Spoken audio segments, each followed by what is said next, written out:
For real? We back? Yeah.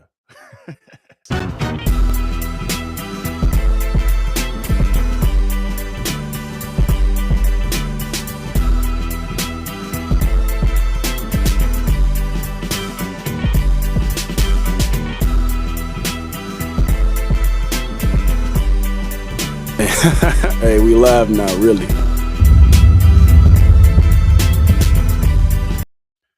Hey, we live now?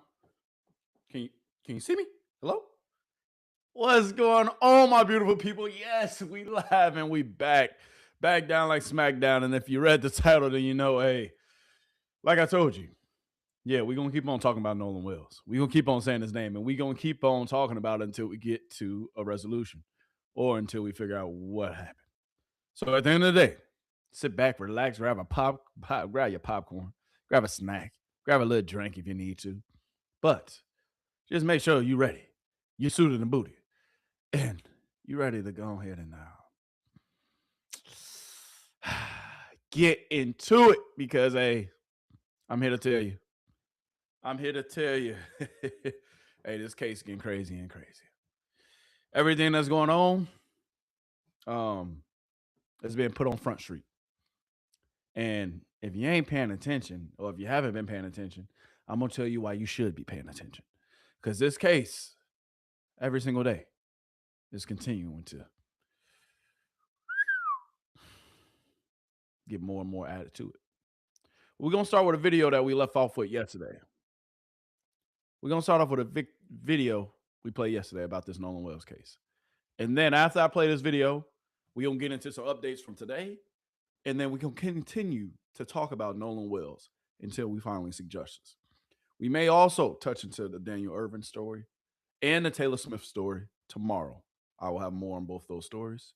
But for today and for now, we will continue to talk about Nolan Wells. So sit back, relax. Like I said, grab your popcorn. And without further ado, let's get into it. Secret Service Sam, come to the front of the congregation. Because you may have stated the obvious. You know, something we got to talk about. For a Nolan Xavier Wells update, and just something to think about. A friend was telling me how... What's a friend telling you? They kill black people twice.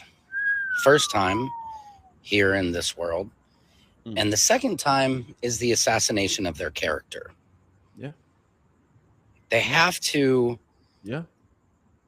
They have to act like something was wrong with this person to make people think that they deserved somehow what happened to them.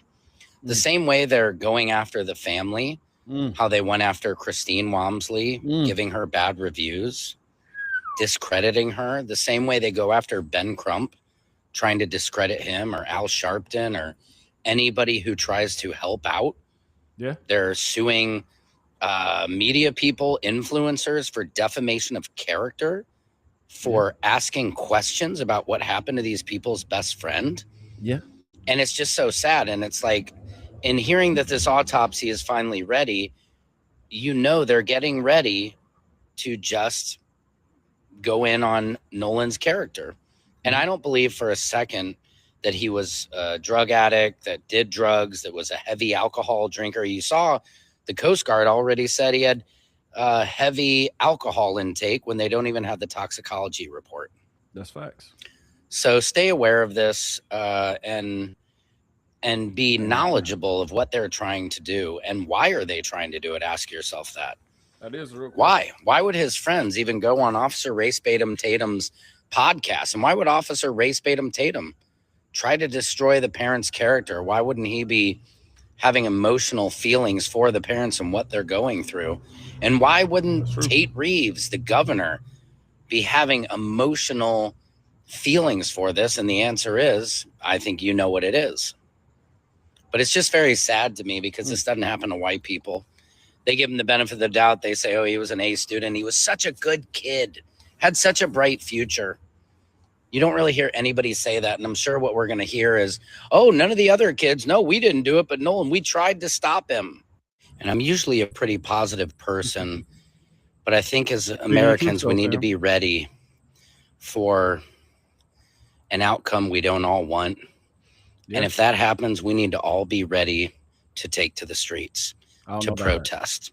We need 1 million woman and man Nolan Xavier Wells march, regardless of what happens. What do you guys think? Let me know in the comments. Secret Service Sam out. Samson for president of the world. Sam, we appreciate your take, and we appreciate you coming on down to the front of the congregation for this topic. What you said was right. In this country, they do sometimes assassinate, somebody's character, not once but twice, depending on what you look like, who you are, and all the above. But I'm here to tell you, Secret Service Sam, to have no fear, because you ain't the only one that's feeling like that look like you. And it's a good thing, because we need more of you guys on the other side of the aisle to step up and see the injustices and see the wrongs that's happening here in this country and the wrongs that's continuing to happen to people who are brown, blue, and people who look like me. I said blue just because, but anyway, we got to continue to have this conversation. And what us continuing to have this conversation is more and more people that look like him, Secret Service Sam, that needs to be ready to have this conversation and be willing to have this conversation. So let me play another video for you.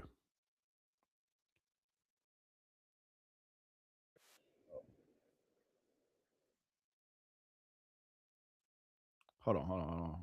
My bad, y'all. Wells and his family get justice. But I'm going to name a few. First of all, our Black sisters and brothers have to leave their houses every day, 24/7, 365, and hopefully be able to come home and close the door behind them and deal with our shit every day. Oh my God, the racism, the hatred, the all of it. It's nasty shit. And as you're unlearning and excavating and eradicating the white supremacist lies and all the anti-Black hatred with which we have been purposefully brainwashed for centuries, quite successfully, you can't imagine, I can't imagine what it would feel like to be Nolan Wells's mother, because my boys are white, and it would not be the case that all of his motherfucking boat friends and their fucking parents weren't even brought into a police station to be questioned. The obvious nature of the systemic racism at play in the Nolan Wells case is what I'm trying to get more people to lean into.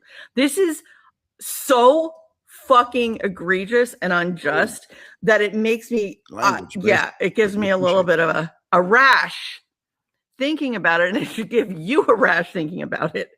So as we continue to keep Nolan Wells' name in the news, and the onslaught of continuing violence against our Black sisters and brothers here, in addition to all the other shit that we are doing as a country, murdering people in Palestine and Lebanon and Iran and Haiti and beyond. And here too, with ICE. The one thing that I've started to enter these conversations, which can be difficult, yes, prickly pears, is this.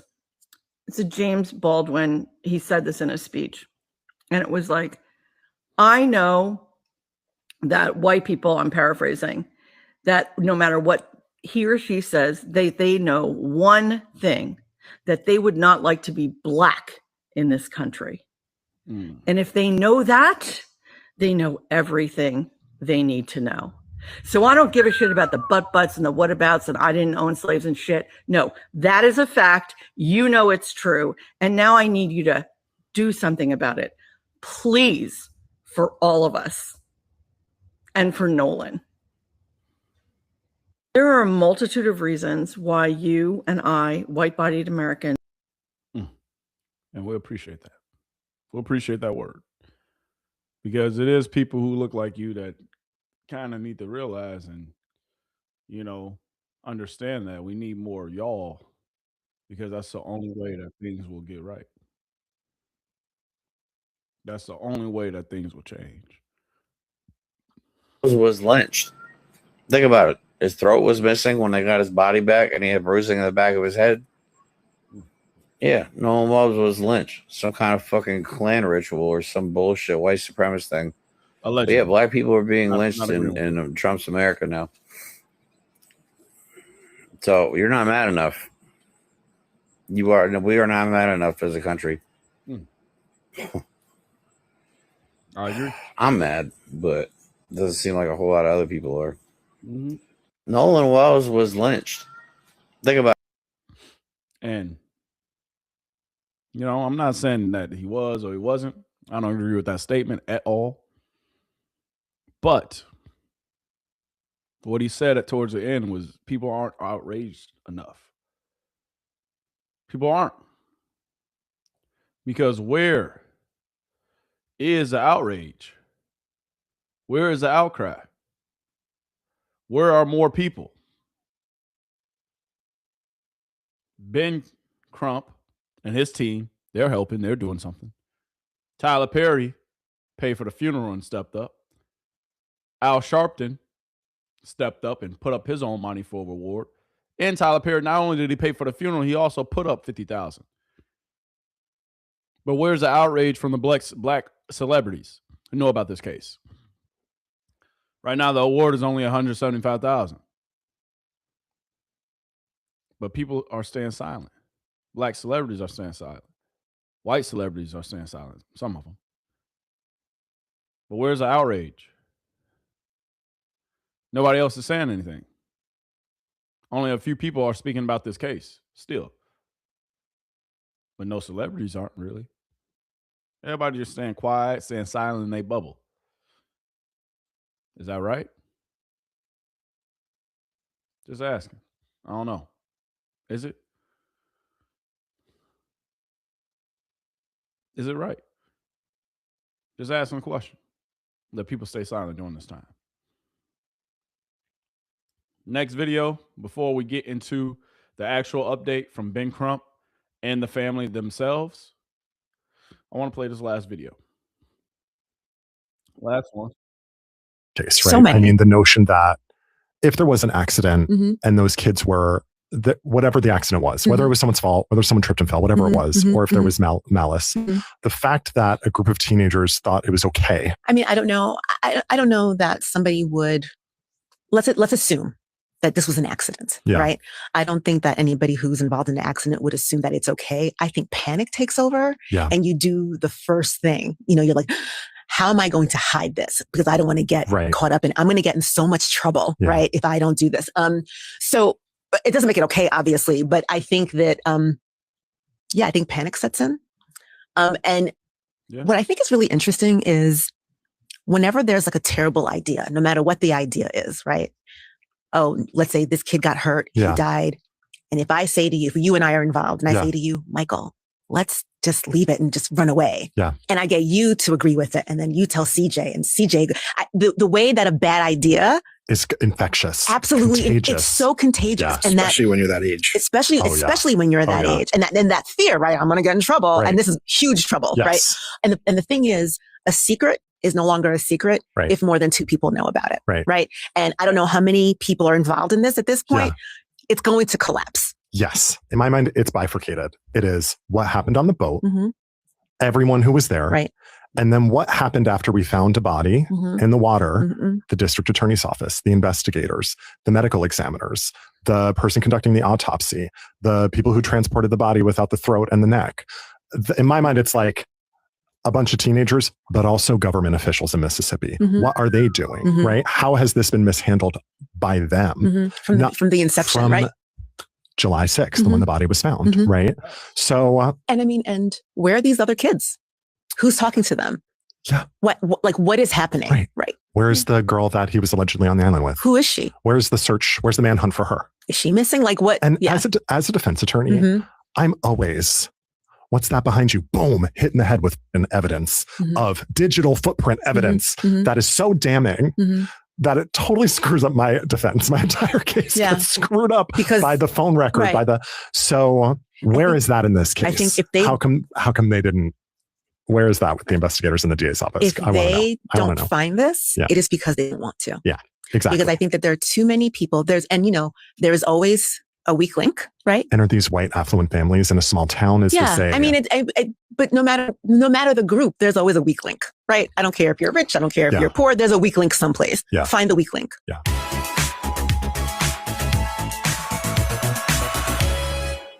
There's so many racial dynamics going on in this case, right? So many. I mean, the notion that if there was an accident and those kids were, whatever the accident was, whether it was someone's fault, whether someone tripped and fell, whatever it was, or if there was malice, the fact that a group of teenagers thought it was okay. I mean, I don't know. I don't know that somebody would, let's assume that this was an accident, right? I don't think that anybody who's involved in an accident would assume that it's okay. I think panic takes over and you do the first thing. You know, you're like, how am I going to hide this? Because I don't want to get caught up in, I'm going to get in so much trouble, right? If I don't do this. So it doesn't make it okay, obviously, but I think that, I think panic sets in. And what I think is really interesting is whenever there's like a terrible idea, no matter what the idea is, right? Oh, let's say this kid got hurt, he died. And if I say to you, if you and I are involved and I say to you, Michael, let's just leave it and just run away. Yeah. And I get you to agree with it. And then you tell CJ and CJ, the way that a bad idea is infectious. Absolutely. Contagious. It's so contagious. Yeah, and especially when you're that age. Especially when you're that age. And then that fear, right? I'm going to get in trouble. And this is huge trouble, right? And the thing is, a secret is no longer a secret if more than two people know about it. Right. And I don't know how many people are involved. So what they were saying is right. There's a lot of different people involved. There's a lot of different things going on with this case. But with that being said, I mean, hey, got to eventually get to the bottom of it. Got to. And Ben Crump, he was on Don Lemon's show earlier.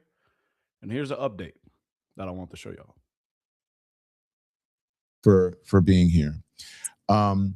Let's talk about the breaking news. The autopsy from Mississippi is in. And so what does that mean? When do you find out? Have you heard anything from them? We were made aware that the autopsy was complete. And because media started calling us, and I know the district attorney's office have reached out to the family, but we did not get a chance to talk to them before the news told us the autopsy was complete. We are scheduled to have a meeting with the district attorney's office next week. Whether that means they're going to reveal the autopsy results is unknown to us, but we're certainly going to inquire because, you know, we have been begging for transparency the whole way. And we've tried to be very transparent with them. And we hope that they will be transparent with us, especially his family. Yeah. So Ben, can they not release information to you? Because I know that, to explain the process, because it goes to a grand jury. Now, do you know if they're going to be transparent with you or you don't, and how much you think they can or will reveal? Well, I think they can. They can do what they want. You know, So basically what Ben Crump is saying and what Don Lemon is asking them, basically the autopsy results, yes, they are in. They were supposed to potentially talk to the DA this week, but the DA kind of got back to him late. So now they're scheduled to meet with the DA next week. What Ben Crump is saying, they can either share with them the whole autopsy and potentially let them know what's going on and what happened, or they can choose to withhold the autopsy until the grand jury gets it, and then they can choose to proceed from there. So essentially, I guess we'll see what happens. We do cases all across America, and the district attorney and the governmental authorities have the authority to release information as they so deem to release it. Don Lemon, you know, they could be transparent or they can say, well, we're not going to release anything until the grand jury.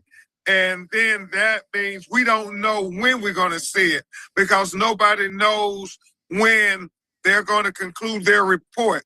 And George Floyd and Breonna Taylor cases like that where you had governmental authorities trying to be transparent, they would release information to try to build public trust. what are they going to do in Mississippi? We do not know if they're going to release it. They may say, we're not going to release anything at all until the grand jury, and the grand jury might convene. You just never know. You said the grand jury might convene. You cut out for a second, Ben. They could convene anytime the district attorney's office says that we've completed our investigation. It's all up to them. It could be next week. It could be 2 or 3 months. We have no control over when the grand jury is convened and when the district attorney decides to release information. Why did it take Mississippi so long to present these results? And do you know why they've been so quiet? Imagine being able to build an app with your name on it just by thinking about it. Meet Base 44, a complete AI creator. Jesus Christ. I don't want to speculate. I know oftentimes they would offer that they're waiting for a toxicology report. Know why it took as long as it did, but we hope that. So, during this interview, that I'm showing y'all, this is just Ben Crump and the family actually speaking to Don Lemon. They kind of basically gave him some updates on the case and told him what was going on. With them saying and stating some of this information, you got to understand that, yes, they were in a sprinting van as they were having this interview, so it's going to be a little spotty, but I will try to fill in the blanks as we go. So they will be transparent with us because as Dr. Mitchell, who conducted the independent autopsy at the behest of the family, Don Lemon, articulated, he shared that he would not be able to tell if the airways were obstructed, if the lungs were filled with water, because by the time he got Nolan's body, the organs had already been dissected. And so he would have to depend on the observations of the state medical examiner, who would have gotten Nolan's body immediately once they recovered it. I want to ask you, so that's the only way that you're going to know if the independent autopsy and the state autopsy, if they indeed match up with each other. So 2 questions. That's the only way you're going to know. So one would think that they'd have to be transparent, or at least they'd want to, so that you can combine the two, because they'd want to get to the bottom of it. If there's some discrepancy with one or the other, that can be really, beneficial to finding out what happened to Nolan. And so what happens if the results in Mississippi don't align with the evidence shown so far? That's that's a big deal. That's true. Yeah, and oftentimes, Don, you do find that you have differences in autopsies. I know I've handled several cases where the state medical examiner concludes one thing and an independent medical examiner concludes another. And then you have to put it before a grand jury and they decide. Or even more profound, the matter then goes to an actual jury trial in whether it's criminal proceeding or not, or civil proceeding. And so it really is about what you said, trying to be transparent with one another and seeing if we can figure out why you get these conclusions. And remember this, Don, autopsy is not the end all. It's still other factors that are important as well. Remember, Dr. Roger Mitchell said, even if the conclusion is he died from a drowning, then the questions become, what was the condition of his body before he entered the water? Was he conscious or was he unconscious? Was he forced into the water, or was he not forced into the water? So all of these become very important variables as you look at it. And I'm saying this, and I'm here with Christine and Elmore as we go to Cincinnati, Ohio, to speak to a lot of young people, high school students and so forth, at the Omega Conclave Convention. I'm Elmore, you're in the background. I know that is difficult. So now the family is about to talk, his mom specifically. And with her talking, you will hear some things that she got to say, and you will hear some key points that she will say and talk about. So let's hear what the mom has to say. For you to listen to this, and I was keenly aware that you're in the background and you're having to deal with this. I wrote something this morning in my newsletter, and I said that you have been wanting transparency around this. First of all, good morning, thank you for joining us. But you have been wanting transparency around this, but hearing the actual words and the results or whatever, that is extremely difficult. You want transparency, but then to be able to hear it is heart-wrenching. It's really a double-edged sword.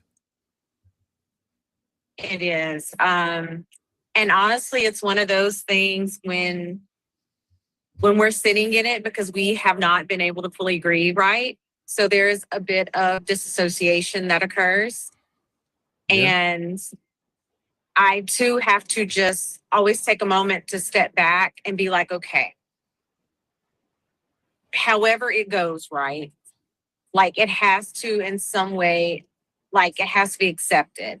But again, I can't fully accept the answers and things that were told to us at the beginning because it was too soon. There was no investigation. Stories did not align. And so for people to say, hey, why can't you just accept it as a drowning and be done, and those things that have occurred. Mm-hmm. But that's why we needed that independent autopsy. We needed to make sure that whatever was found was true. But of course, when you don't have the complete picture, that also, kind of makes you question even more, like, what exactly are we dealing with? And we need that. Like my husband and I, our family, we need those questions answered. When you got the news that the autopsy for the state autopsy was done, what went through what was that like for you? What did you think? I said, oh, wow. But then again, like Attorney Crump said, the DA did reach out. Actually, I had texted the victim's advocate, Amanda, saying, hey, were there any updates with the autopsy? I know the coroner told us it takes about 2 to 3 weeks for the toxicology report to come back, which I know that was kind of the main thing they were stressing.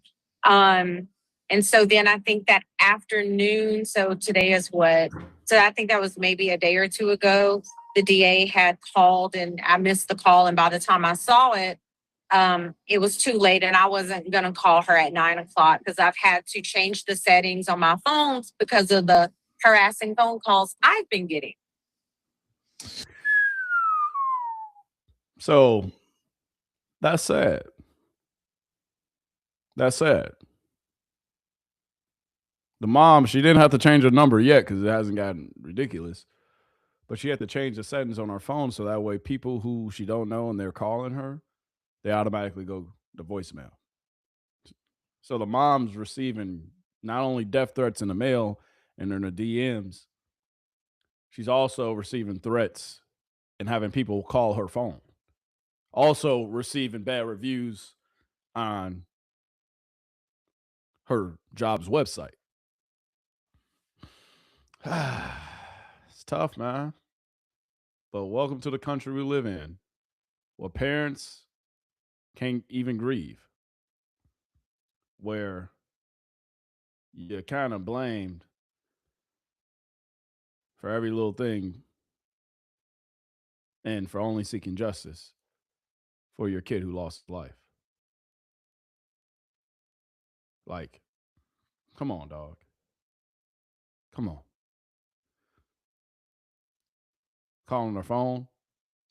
I want to talk to you about all of that, but just one more thing before we go into that. I just spoke with Ben about transparency. What are you hoping from Mississippi, whoever's releasing this information, whether it be the medical examiner's office, the state, or the DA? What would you like from them? You want to hear everything, I'm sure. I would like for everyone to just do their job. I would like for everyone to treat this as if this was their child or their family member and give us the same honesty, transparency, and respect that they would expect for them or their family. Amen. Now, can we talk about the other stuff? You went there, so I feel like I can go there because I've been bothered by it. We've been reporting on it. It's disgusting. I'm going to start with one thing, and then I'll talk about the harassment of you, and especially as a mother, and then as a medical professional. And I know you take your profession very seriously when you said, "I love everybody, black, white, red, green. It does not matter." So do not get that wrong. And you've always had really good reviews. But I want to talk about this. Blaming the victim and smearing the victim. The reports that we've been hearing. No, Nolan was drinking. He was doing this. He was doing that. Why? I guess we know why they're doing it, but I want to know what your assessment is, how you feel about that. Because even, let's just say that he was. I'm not saying that he was. Let's just saying that whatever he was doing, that doesn't mean that you have to die. Then that doesn't mean he was the only one. Exactly. And what do you think young people do? On my senior trip, I was, And that's the thing. With the smear campaign that's going on about Nolan Wells, dog, it don't matter if he was drinking. It don't matter if he even potentially did drugs, supposedly. What matters is that someone lost their life. So why does it matter how much he was drinking or how many drugs he had in the system? If he had any. Like, dog, the thing is somebody died. And the second thing is, that doesn't mean just because he was drinking or he had drugs in the system that he deserved to die. Out there, right? So I'm just saying, kids have fun. So what does that have to do with anything?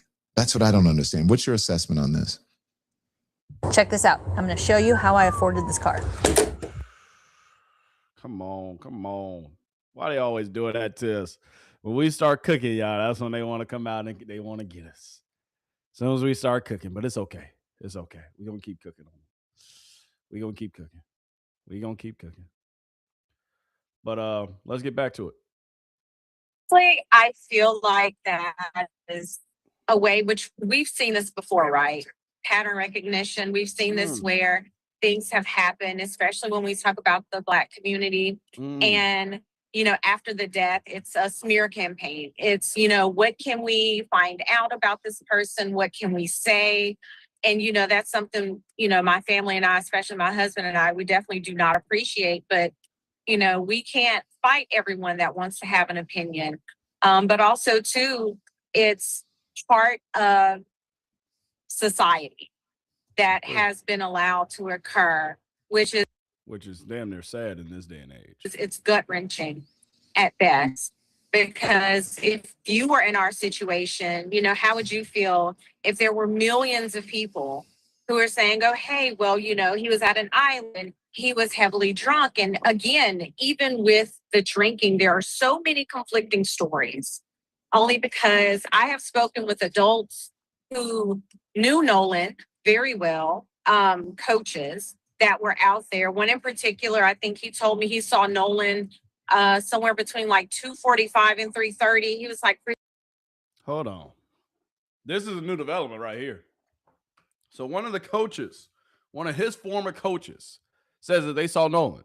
And what happened, miss? Nolan coaches that were who knew Nolan very well, coaches that were out there. One in particular, I think he told me he saw Nolan somewhere between like 2:45 and 3:30. He was like, Christine, yeah, we talked for a while. We talked about college. We talked about his life, his plans. Wow. And he was like, he was perfectly fine. Because I think it had bothered him too, that there was this narrative of, oh, he was sloppy drunk. Like and it started at the very beginning. It started at the very beginning, and now it's even getting plastered everywhere, which is crazy. But I believe the coach rather than everybody else. I'm not gonna lie to you. I took the coach's word for it, one of his former coaches, because if he was drunk, he would have said, yeah, he was a little intoxicated. But if he wasn't drunk, that would make sense why he would tell the mom, yeah, I feel the kind of way that they're saying this. He was sloppy drunk. And I'm like, but was he though? Or is this a narrative that you guys want to use to kind of have us just accept that it was a drowning? Talk to him. Are you prepared for whatever it is? That's facts. I know that's tough, and that's a yes and no question. Honestly, it's hard to be prepared in any way with the way we have been thrusted onto the national stage. and just kind of everything. And it's going to take a long time. So even, God willing, when we do get honest, transparent answers, right?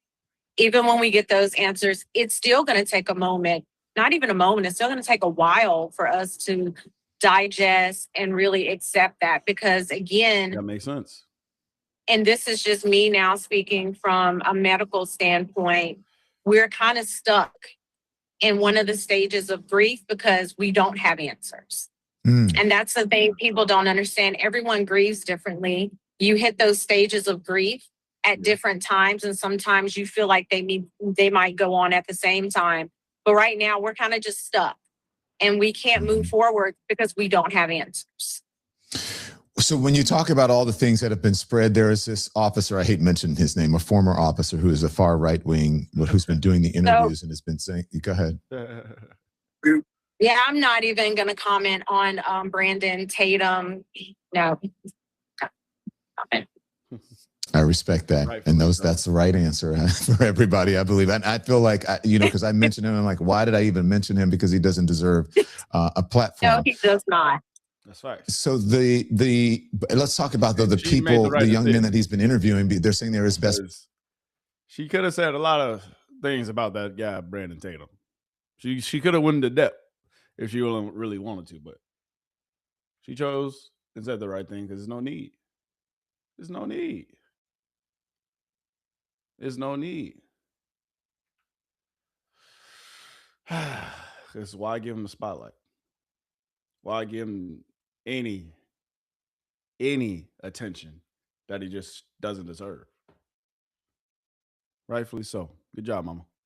Friends, some of them you said that you don't know. One of them even said, Nolan would be outraged by the way his parents are handling this. And I'm like, wait, what? Like, why on earth would somebody go on and say that about a grieving family? But again, distraction. We're not even going to address them or that man. We only want the truth. Again, at the end of the day, I'm going to say it like I've been saying it. The only question we have is what happened to Nolan. That's what we need to know. That's it. That's all. Period. Dad, you've been here. We saw you yesterday with not only speaking up for your son, but for others as well who have been involved in mysterious deaths. That was a very emotional moment for you, and the vulnerability I saw there. What do you want to say to folks who are your wife is getting, threats? She's being harassed. Those families have been treated like they're a nuisance by police departments, according to the reporting. What do you want to say to America about this? Like my wife said, just from a parent standpoint, we just want to know what happened. Period. We want a fair and thorough investigation, just like the other families, because we hurt just like them. Yeah. If this was their children, they would want to know. They would want to go to every resource they can get to the ends of the world to find out what happened. So then that's all we're doing. We're not accusing anyone. We just want to know what happened to our son, because it doesn't add up. Times don't add up, stories don't add up, and it just doesn't. So we just want a fair and thorough investigation so we can grieve properly, because we can't, because there are so many answers, but so many questions that are not answered. I don't know if you want to respond to this, or Ben or Christine. The father of one of the young men who's been speaking out has put up a $50,000 reward reportedly. What do you think of that, Ben or Elmore or Christine? Yeah. Thank you, Ben, for asking. We are happy with anybody who wants to share the objective to get into the truth of what happened to Nolan Wells. So we applaud it, and we say, let's all work together to get answers, because we, as we've said continuously down limit, adamantly, somebody saw something, somebody knows something. Facts. I mean, and that's what you want, are answers. Mm-hmm. And that's what y'all deserve. Ben, yes, we all do want answers in this. Can you talk to us about that press conference yesterday? Because it's not just, and all of them 18 years old, these young people, right? There was a very emotional press conference with the family and the grandmother. You chose to highlight that at the Urban League. Tell us why.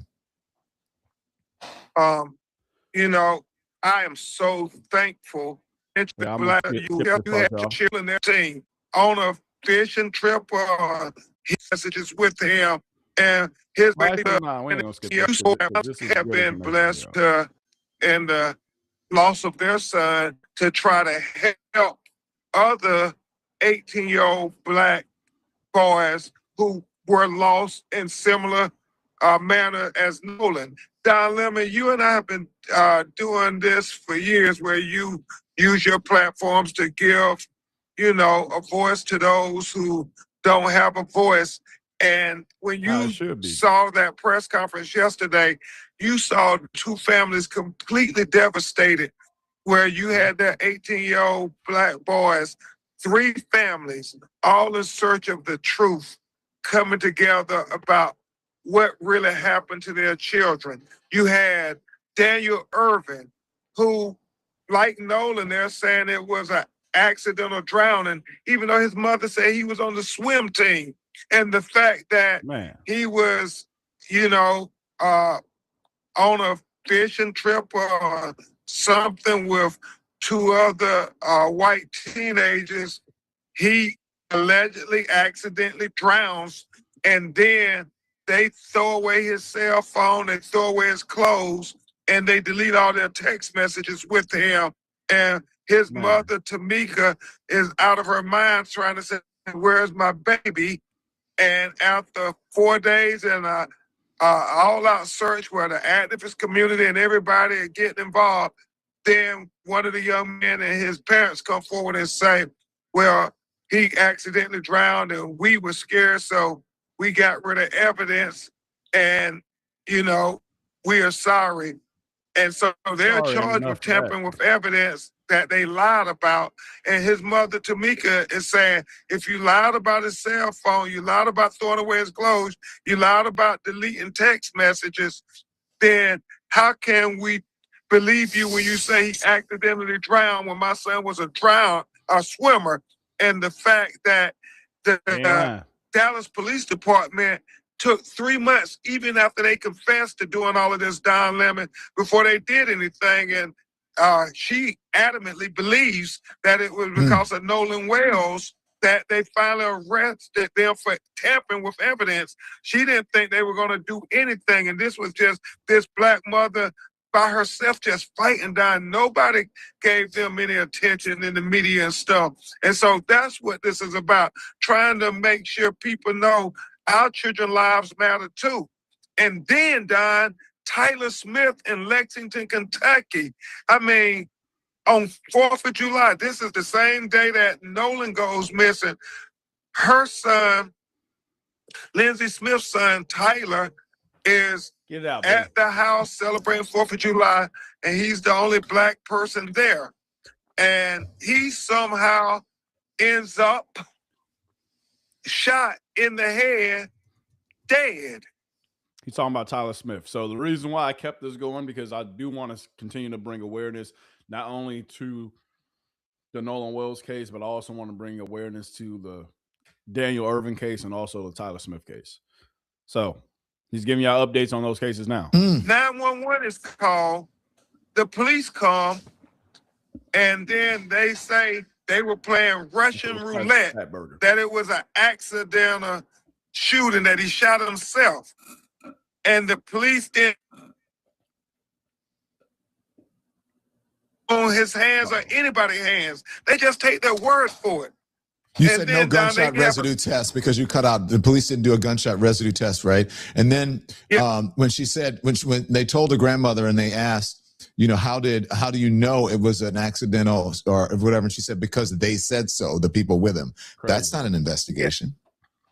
That's not an investigation, but thank God for that courageous Black grandmother who refused to say, no, I'm not going to just let y'all sweep my grandson death under the rug. She kept asking for the gunshot residue. She kept arguing. So they took a gun that was there at the scene that they said was where he used to kill himself. And they then did an analysis. Down limit, they found out that the casings did not match that gun. And so then they had to investigate everybody who was at the house. Nobody volunteered anything. They went 7 days later to a young man's house, surrounded it, and then finally he came out and offered the gun and said, this is the gun that he shot himself with.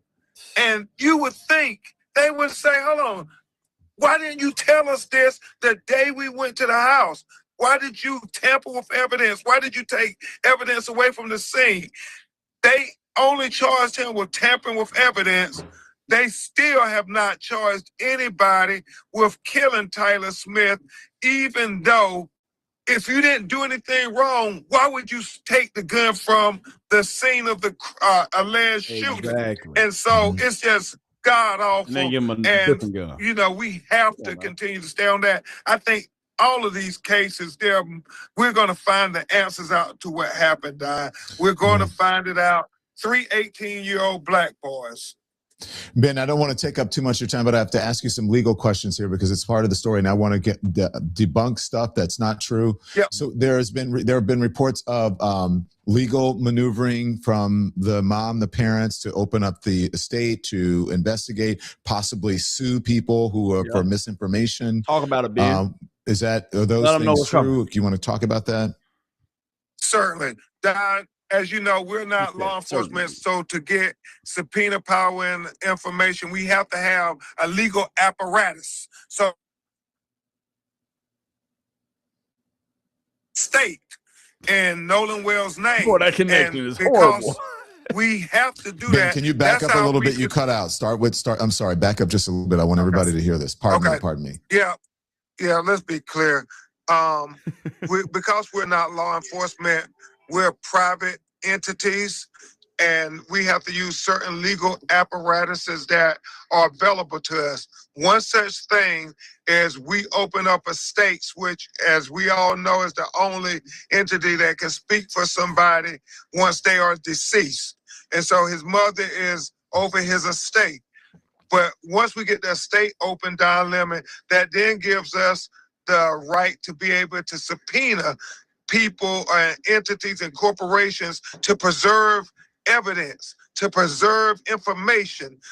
That's why we sent those subpoenas out, because we want that evidence to be preserved, because we don't know what is going to be relevant and not relevant, but we don't want it to be destroyed or lost. And so we want to look at the phone records. We want to look at the social media records. We want to look at the text messages, because that may be very valuable information to discovering what happened to Nolan Wells. Mm-hmm. And this possible intent to sue, is that part of that? Does that go along with those? You have to say that language to preserve it. Like, in anticipation of litigation, we want to make sure you preserve this information. Right now, we don't know where the information is going to lead us. We don't know what the answers are, but we're in a ferocious search for the truth. And based on that, then we will do things that are necessary to get some measure of justice for Nolan Wells' family. We hope and pray that we can find out the answers as to what happened to Nolan, and that the district attorney and the government authorities would do what is appropriate based on the evidence that is ascertained. We want to make sure that this is treated just as if it was anybody's child that was taken, that you will say we want equal justice. And as I said over and over again, I am for truth, no matter who it implicates or who it exonerates. I am for justice, no matter who it convicts or who it acquits. We are for transparency, so everybody can see. And the question you were asked yesterday about the father of one of the young men saying that you somehow slandered his son, and he's looking at suing. I don't even know. I don't even know who he is. distraction down. I don't even recall calling any of those young men's names ever out of my mouth. But it's a I distraction. don't recall it either. Yeah. Yeah, and we're not going to be distracted. And that's the truth. Like, if you being honest, Dan, like Ben Crump, he ain't never said, he just always refers to them as the boys, the teenagers. He never specifically ever said one person's name. So they just making up stuff, but it's cool. We'll see y'all in court. So I will say to the parents, while we're here, Mr. Elmore, do you have anything else that you want to say? Transparency from the DA's office, from the state of Mississippi, for what your family's dealing with? No, just like Mr. Crumb said, we just want a truthful and a transparent and a fair investigation. We want no answers. And until that's on the side, we can agree. Mom? Once again, if there is anyone who has original photos, videos, if you saw something, please contact the hotline. Just so we again can get the answers that we are desperately searching for. And if you really are Nolan's friend and you saw something, you need to call. You absolutely need to call, because at the end of the day, if it were you and your parents, I'm sure they would be doing the same. Thank you, Miss Christine. Thank you, Ben. Ben, just can you hand the phone? Ben, thank you. And I really appreciate you joining us. And I want to make sure that you said everything. Yeah. Hopefully, we're going to have more breaking news on Lexington, Kentucky. I think some people are about to tell us what really happened in that house with Tyler Smith. We'll keep you informed. Thank you, Benjamin Crump. Yes, sir. And there you have it. That was an update today from the family. That was an update on whether or not they're going to get the autopsy, some of their responses to what's been going on in the news, and then also that was their update for just them still just seeking answers and seeking justice. Next week, who knows? Potentially we'll get back some details that they potentially will want to release, or, the Mississippi Department of, so the DA essentially, hopefully they was transparent and told them exactly what's going on, and then they'll tell us. But until then, we can only be patient and wait. We will only be patient and wait. But man, every day is something new. And yesterday we did talk about this, but I want to shine another light on just this topic because, Nolan's family is getting death threats. But it seems like Ashley Wells, the judge, you put a death threat on her, they ain't going to play with anybody about it, aka the FBI. So what happened with Ashley Cole? Let's find out. Mississippi. The case of Nolan Wells is getting its latest update and first arrest, as a man by the name of Joseph Alfredo Vasquez Dumars is now in custody after sending threats to Warren Hudson's stepmother and Judge Ashley Cole at the top of July. Man. As you should know, Cole, whose stepson Warren Hudson is one of Nolan Wells' friends, whom he traveled by boat with to Mississippi's Horn Island before Wells would be found washed ashore 2 days later, would find herself under a large amount of ridicule after she would release a statement on her Facebook account. In her statement, she would mainly go on to defend her stepson against accusations that he may be behind Wells' passing. She would go on to write, "My husband and I were not at Horn Island at any point on 4th of July. No one in our family is trying in any way to impede with the investigation by law enforcement or to otherwise hamper the family and law enforcement's quest for answers." Warren was interviewed by the Jackson County Sheriff's Department and cooperated fully. He saw Nolan last around 3 p.m. on July 4th. They left around 4:30 p.m. when the boat was taking on water and they had an issue with the bilge pump. Nolan made a decision to stay on the island and return inland later with another group of friends. Yes, I am a judge. I also value transparency. Yes, I am a judge. I also value transparency. I apologize if anyone was offended that I deleted my social media. There were no nefarious motivations in my deleting my social media. Social media has a lot of positives, but a whole lot of negatives. Now, 3 days after the statement, Cole would return back to her Facebook to show followers and those interested that she and her family have received a wave of negative messages and threats. A part of the post, she would go on to share several messages from an anonymous user, Yay962, who would go on to comment with things like, "There's gonna be a bomb sent to your office. I'm gonna get you when you leave work." Followed by, "I got your email, your phone number, your address. What's stopping?" The user would even go on to message her directly and continued, "There will be a package coming to your guy's office in the next few days. It's gonna blow you away when you see it, LOL. Probably be best to have the boys there to see as well. Hard to clean, especially from a boat. Not even the FBI can stop this." Fast forward to today, it appears that the FBI would stop the user and would end up tracking down Joseph Dumars in Sacramento, California. According to the Sun Herald, agents with the FBI Safe Streets Task Force identified Dumars, who used the username Yay962, by tracing email IP addresses associated with the account, including moneybagIOJO1916@gmail.com, along with the date of birth, phone number, and street addresses linked to the account. Investigators said the information resulted in the identity of Dumars as user behind the Yay962 account that sent the messages to Cole. Now, part of Dumars' indictment would read, "On or about July 11, 2026, in Jackson County, in the Southern Division of the Southern District of Mississippi and elsewhere, the defendant Joseph Alfredo Vasquez Dumars did knowingly and willfully transmit in interstate and foreign commerce a communication containing a threat to injure the person of another, to wit, a direct message on Facebook threatening to kill Ashley Cole, all in violations of Title 18, United States Code, Section 875.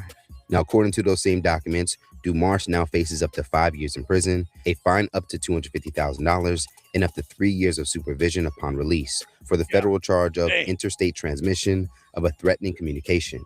Now, in relation to Dumars seemingly being the first arrest connected to this case, we have to note that this arrest now takes place as many are demanding that an arrest actually be made directly connected to the suspicious death of Wells. Several days ago, following the release of the audio from the CETO emergency call that his friends would make that day, appeared to capture what some felt was incriminating. The audio itself is now being investigated by Wells's team and family.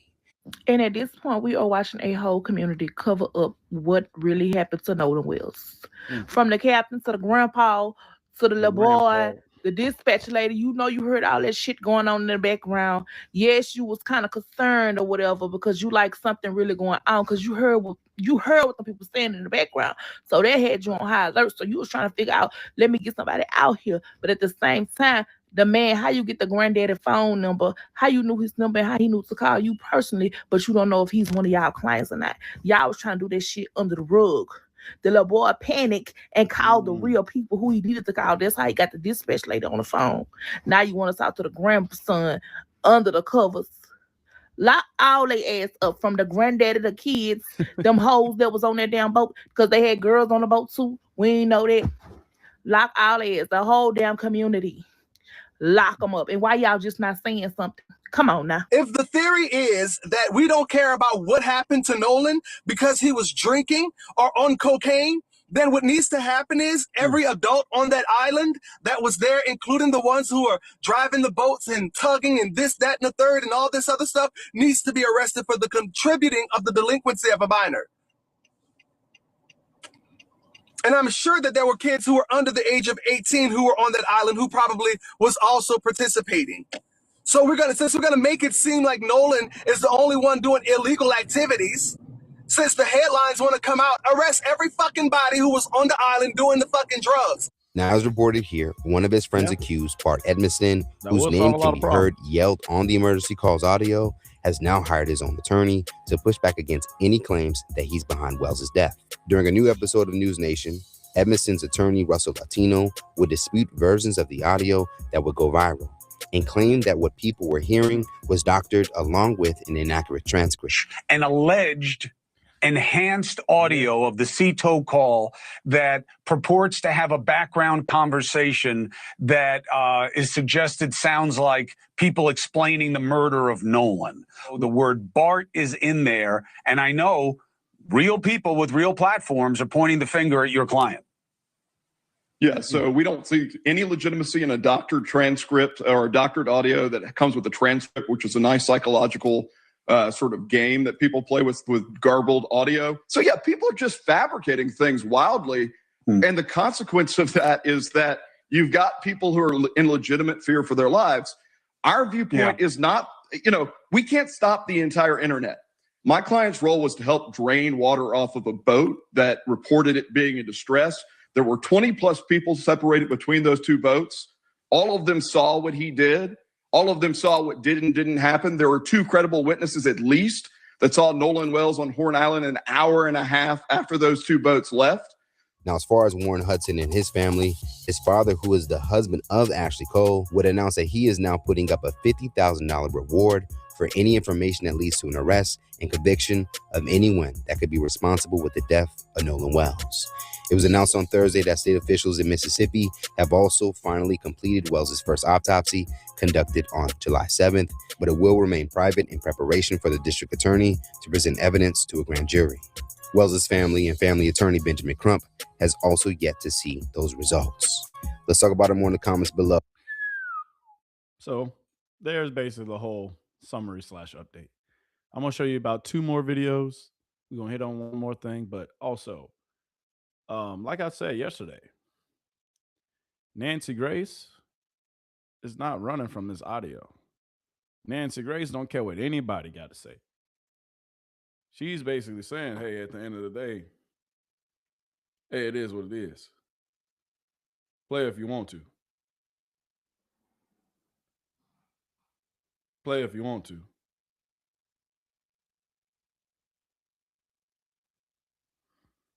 So with Nancy Grace, hold on. Let me play the video. Let me put it up for you. Let's listen to Nancy Grace and what all she had to say about this audio. Dave Mack, Crime Stories investigative reporter. Was the version that we are playing tonight altered in any way by the Crime Stories staff? No. What we did, Nancy, is we used an old school technique to bring out the audio in the background. You have AI enhancements now that you just cannot trust the AI because it inserts its own thoughts into it, But when you go old school on this, you isolate and filter. You use an EQ, equalization, to filter, to cut out the low rumble below 80 hertz. You cut out the high hiss above 8 hertz. This gives you the chance to hear that background a little more clearly. Then you boost the mid-range frequency. That's between 300 hertz and 3400 hertz.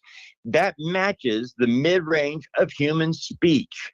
Then you apply a simple high-pass filter that removes the constant deep humming or any other extraneous noises that are constant.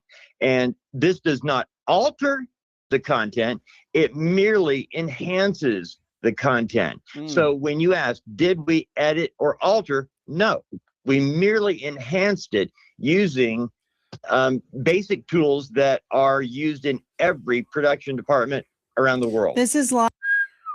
So once again, Nancy Grace, the reason why she's continuing to play this audio over and over and over and over and over and over and over and over and over and over and over and over and over and over again, because she didn't doctor it. She didn't alter it. It's the exact audio and the official audio. So for all y'all said, oh, the audio fake, it's just made up and all that. Nah, this is the real thing. Let's continue. Like when you're playing music, you turn up the bass or turn down the bass. Or Dave Mack, I believe the correct answer would be HELLNO, because if Tatum is right, I want to hear it. Okay, joining us now in addition. And she's right. So there you have it. Nancy Grace is still playing our audio because she said this is official audio from Mississippi Department of Marine Resources. So you can say we doctored the audio. You can say this and that, but we don't care because this is a real legit thing. That's all to Nancy Grace for standing 10 toes. That's all to her because I'm here for it. I'm here for it.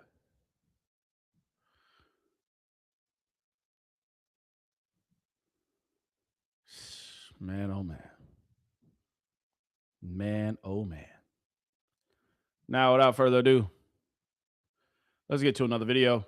I've been trying not to say nothing, y'all, but forget that. I have to say this. I have got to say this, especially if this is accurate from this recording that I'm going to play for everybody. I found this at Secret Service Sam channel, everybody. There's an audio, allegedly, that's from the mom of a friend of 18-year-old Nolan Wells. I want everybody to listen to it. And I want y'all to try to catch on to what I just caught on to inside of this audio, everybody, if this is absolutely accurate of an account from this woman as well as from her child. And if they have a screenshot of this, everybody, check this out and I'll be right back. And I know I'm supposed to be taking the time to take care of myself, everybody. Look, I have this heart and I cannot help this heart. If I see something that's not sitting right, I can't help but to say something. So then that way, people that is still able to get into it deeply, they'll at least have this information. Check this out. Service Sam here with what could be another break in the Nolan Xavier Wells case. This is some mother who claims her son is friends with Nolan. Check this audio out. Now, here's the weird thing to me. This is what stands out to me the most. When we found out that Nolan was missing, my son immediately snapped him, and then Christine messaged him back and said, "I have Nolan's phone now." This was at 12:53, according to the screenshot that I have. This was at 1:53 in the morning. Okay. So he, for whatever reason, I don't know if he was gonna, I don't know why he took the screenshot, to be honest with you. I think it was maybe even a God thing, but he took a screenshot of Nolan's location on Snapchat because they shared locations with each other. And on that screenshot, it shows Nolan basically in the middle of the Gulf, like right off of Horn Island. It said that he had been at that location for 13 hours, which would make sense if you just back up that timeline. That would make sense of around the time that they would have arrived at the island. But what was weird was that his location didn't change. It said that he was last active an hour prior to that. And my son, I think it said it was like 53 minutes that 53 minutes prior to that my son had sent him a snap. So why the location didn't change is odd. But wait a minute. Now, if the mom of that friend of 18-year-old Nolan Wells is allegedly, if that's what they're claiming, and if they say that they have a screenshot, and if they have a screenshot proof, if that's what that Snapchat location was at, who said that Snapchat location was somewhere else? She said, well, Nolan hasn't. So I instantly called with Christine on the phone, Javon. Javon said, no, he hadn't seen Nolan since early on the island. And he was like, what? Are y'all serious? I was like, yes. And so Christine intervened in the conversation, said, Nolan has not been heard from since he left the island. So Javon was like, well, that's when I seen it. I haven't seen it since then. Again, everybody goes their separate ways. So I then hang up from Javon because obviously there's nothing he can say to tell me anything. So then Jalen, I call him. Jalen did not answer the phone. Christine again is on the phone. Jalen did not answer the phone. LeBaron, he didn't answer the phone. I called LeBaron, which is their other friend, LeBaron Broomfield. He answered. He said, Jalen is in the gas station. Hold on. So he said, hey, Jalen, Mom on the phone. So I was like, Jalen, what's up, Mom? What's going on? I was like, hey, have y'all heard from Nolan? They said, no, we have not heard from Nolan. Well, where was the phone? So I said, well, okay, so that's when we started checking the phone. For Christine, it said one place, but for them on Snapchat, it showed another place. So that's the place we went to. And it showed that everybody that was in the house, it was like a lot of people there. Like it was, I'm not familiar with all the kids. I only know like one there, but it showed that the phone was at what a lot of people were at. So that's how we knew where to go to. We went there. They were all there. They were sitting there, lights off, watching TV. Now, I would think that this would be a huge break in the case if allegedly, if that friend of 18-year-old Nolan Wells does have an alleged screenshot saying that that Snapchat location was saying in the middle of the water. And I'm pretty sure by my understanding, it sounds like Javon and his mom allegedly are saying that they followed the Snapchat location, and that's what led them to the house to be able to pick up the phone. I'm confused. I don't understand. How would it be possible for the Snapchat location to say the middle of the ocean, and also for Javon's mom, and for them to be able to follow the location to that house? Was there a map in the middle of the ocean? So if they allegedly do have this screenshot showing that it did say the middle of the ocean, that it said for 18-year-old Nolan Wells, wouldn't that then mean that allegedly that Javon's mom and them would be lying about following it to that house, that they would probably already had known where to find the phone at, and didn't warn, or somebody say in one of those interviews, I saw a clip yesterday, I can't remember who the clip was from, but it stated that the phone was on the boat until somebody, no name was mentioned, somebody got the phone off of the boat and put it in Wyatt's truck. Wait, didn't some videos back, about 10, 15 videos back or something like that, on 18-year-old Nolan Wells, when I was talking about the GPS location, and then I say something about unless somebody got a ride from the dock or something like that and rode inside of that truck and maybe even put that phone inside of Wyatt's truck, in opinion that I did, didn't I say something like that? Now, this is just a video of me trying to find out some answers of what other people's understanding of this is, because, you know, my understanding may be wrong, so I'm just trying to get an understanding with this video. I mean, it would be nice to see that screenshot proof that 18-year-old Nolan Wells' Snapchat location was actually set in the middle of the ocean, and that it actually never moved from there, especially if that friend was said to have sent 18-year-old Nolan Wells a snapshot 53 minutes prior to that or whatnot as well, Snapchat or whatnot. This would be very interesting to see that screenshot, because then what would that mean? What would that then mean? Would that then mean that Javon and his mom, or his mom allegedly was lying about following that Snapchat location to the friend's house and already would have known to go to that friend's house and to go to that truck to get the phone or whatever it may be? Does that mean that?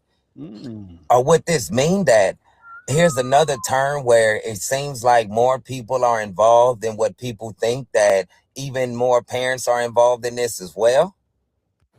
And I see why, if that alleged mom, when she started off talking in that recording, she said, what I find really odd is, now I see why she started off and said what I find odd, because I find that odd too. If I would have had a screenshot that said the Snapchat location never moved from the middle of the ocean at all, and then I'm hearing somebody say that they followed the Snapchat location and that Snapchat location took them to the house, I would be very interested in investigators talking to those people to find out exactly what's going on, because how could you follow somewhere to a location if that location really wasn't being shown on Snapchat?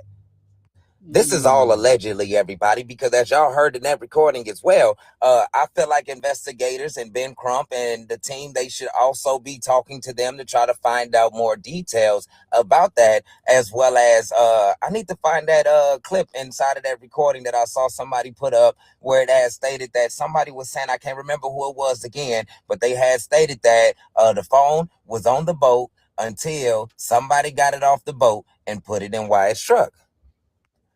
Again, before they stated that, I did say that there was a possible chance that somebody had did that. So again, somebody could be listening to my videos and using my videos as a way to add into things. I don't know. I'm just... Yeah, we appreciate that hypothesis or that theory, my guy. I wanted to just show a little bit of it because it does raise interesting questions. But with all those interesting questions being raised, it all comes down to the fact that at the end of the day, we won't know. The only time that we will know is when all of this plays out ultimately in court. When the autopsy results are released, it will give us a bit more information. We don't know how much, right? So with a lot of these things that's coming out and going on, like, it's going to take some time to get to the truth and get some answers. That's it. That's all. One last video for y'all before we end. We're talking about Nolan Wells until next week. All right. Last video. Judge Mathis, come on down to the front of the congregation. Gracie came out and said that Nolan, he actually intended to go back to the mainland with his group. And didn't she say they hadn't spent a lot of time together while they were there? He didn't stay back specifically to spend a lot of time with her, or they didn't spend a lot of time together, Katie and Nolan. And so that kind of defeats the whole explanation that he insisted. We just kept, get on the boat, get on the boat. Come on, Nolan, you got to get on the boat. You got to get on the boat.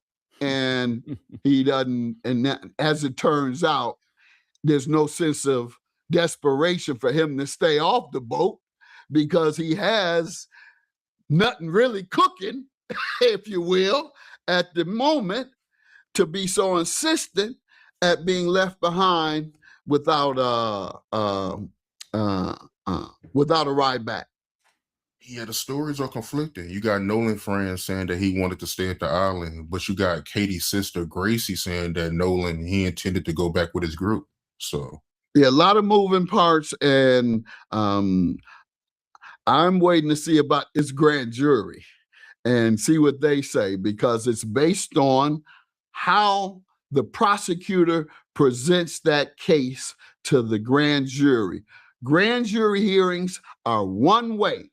You don't have those who testified at the grand jury do not have the ability to have legal counsel.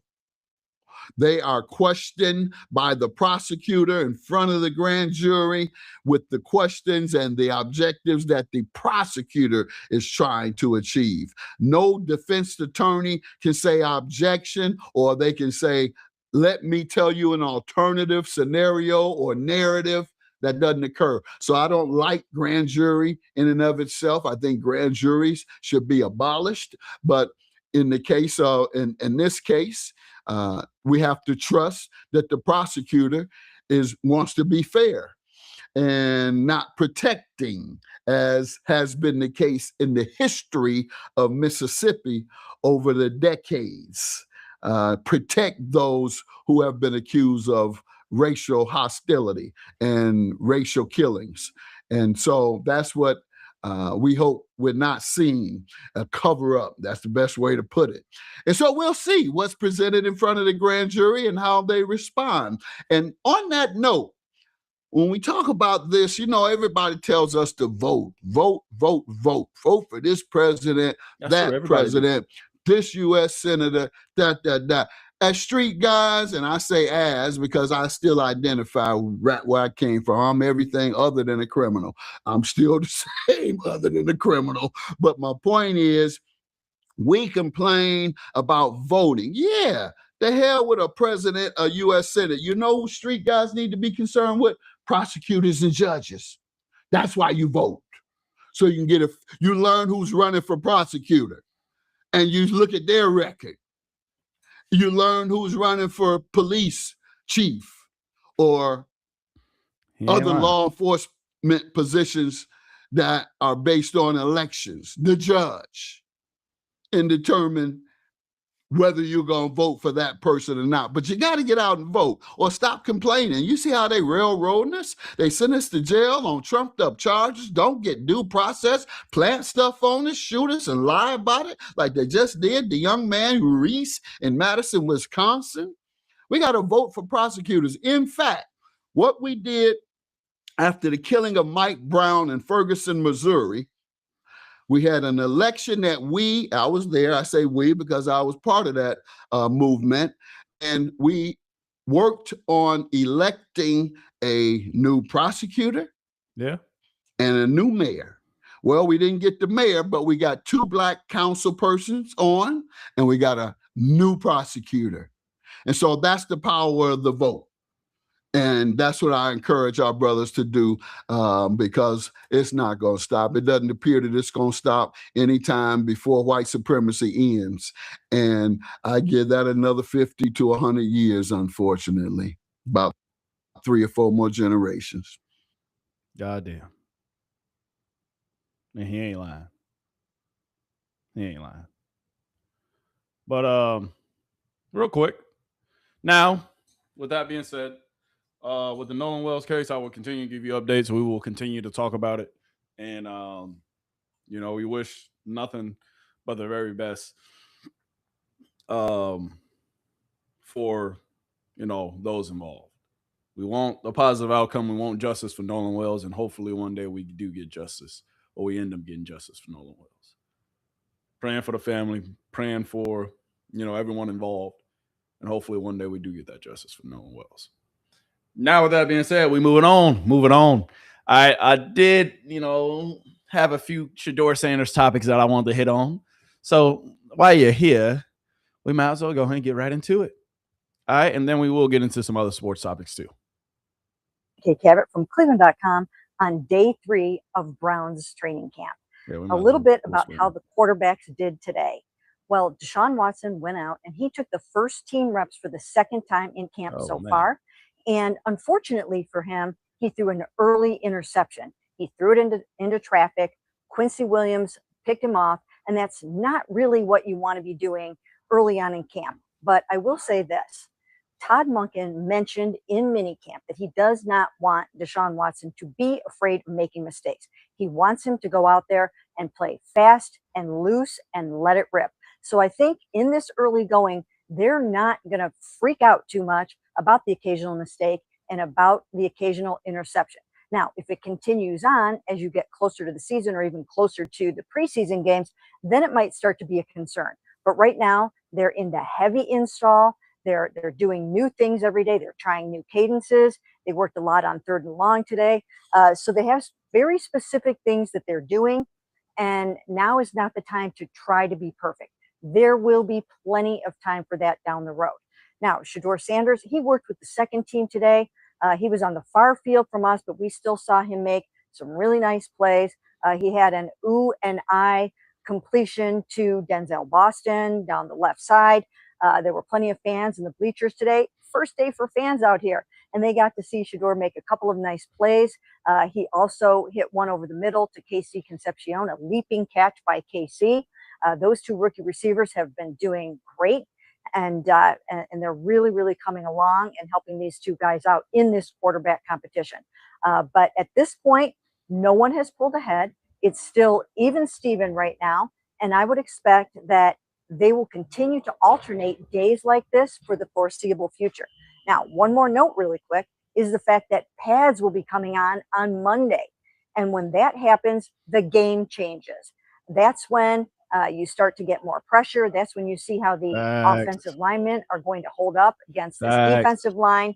And then you see how the receivers will do a little bit better against the Denzel Wards and the Grant Delpits. So still a long, long way to go in this quarterback competition, but it's coming along.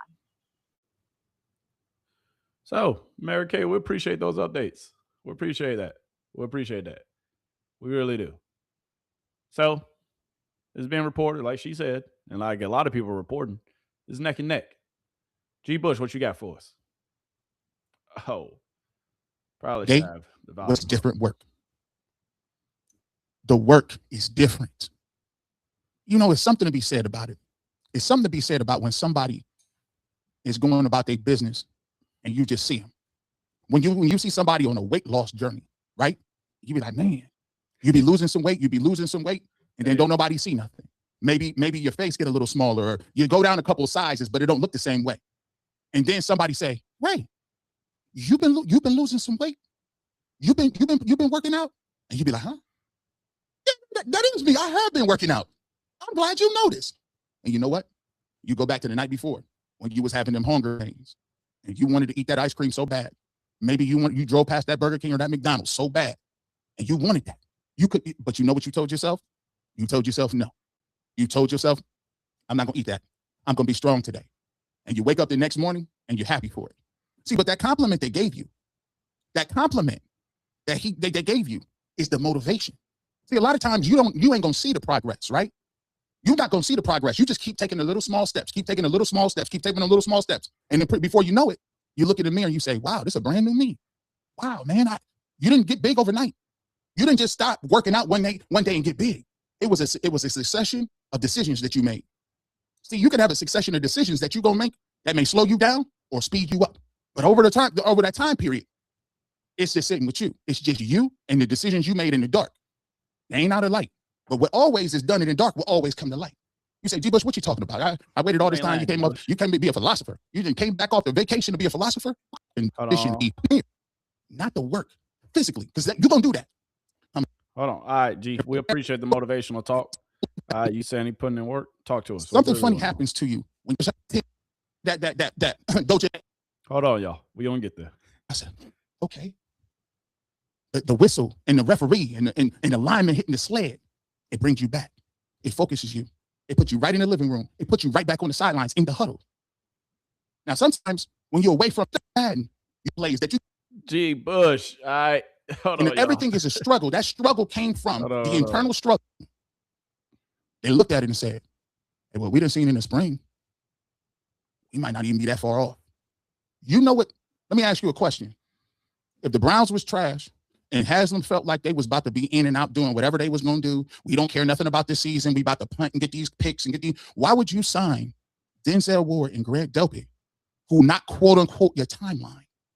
We've been talking this timeline game. We talking timeline more than X-Men 97. Make sure you go watch that. Shout out to X-Men 97. What is we cable?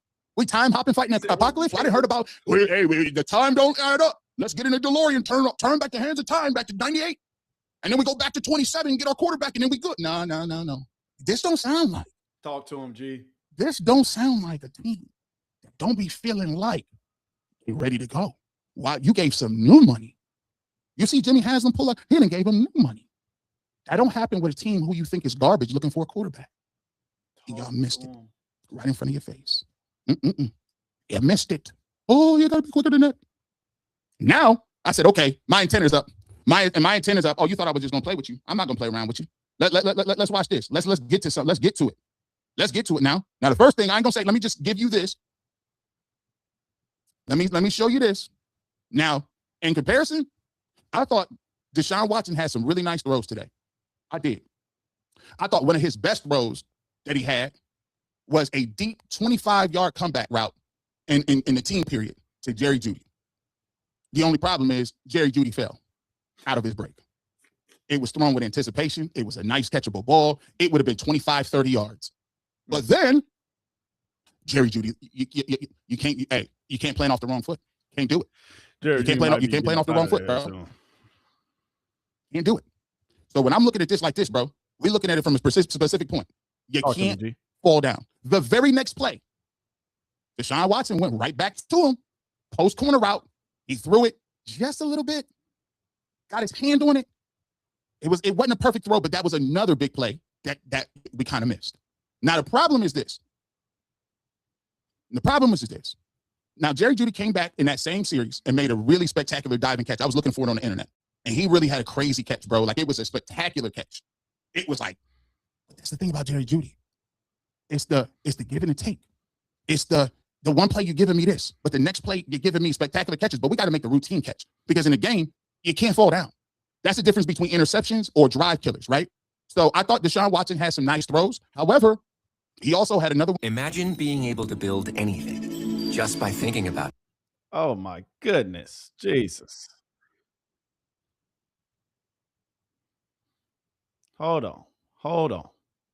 Let's get back to it. What you got, Javor G? Interception. Quincy Williams. Let me just tell you this. If Quincy Williams didn't pick this off, Carson Schlesinger was going to pick it off. I don't know where he was throwing the rock. And the thing that it continues to be the Achilles heel for Deshaun Watson is outside the numbers, he's solid.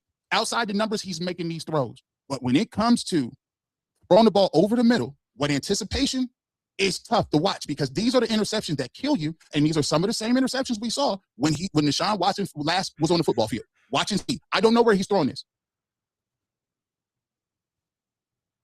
Where are you throwing that?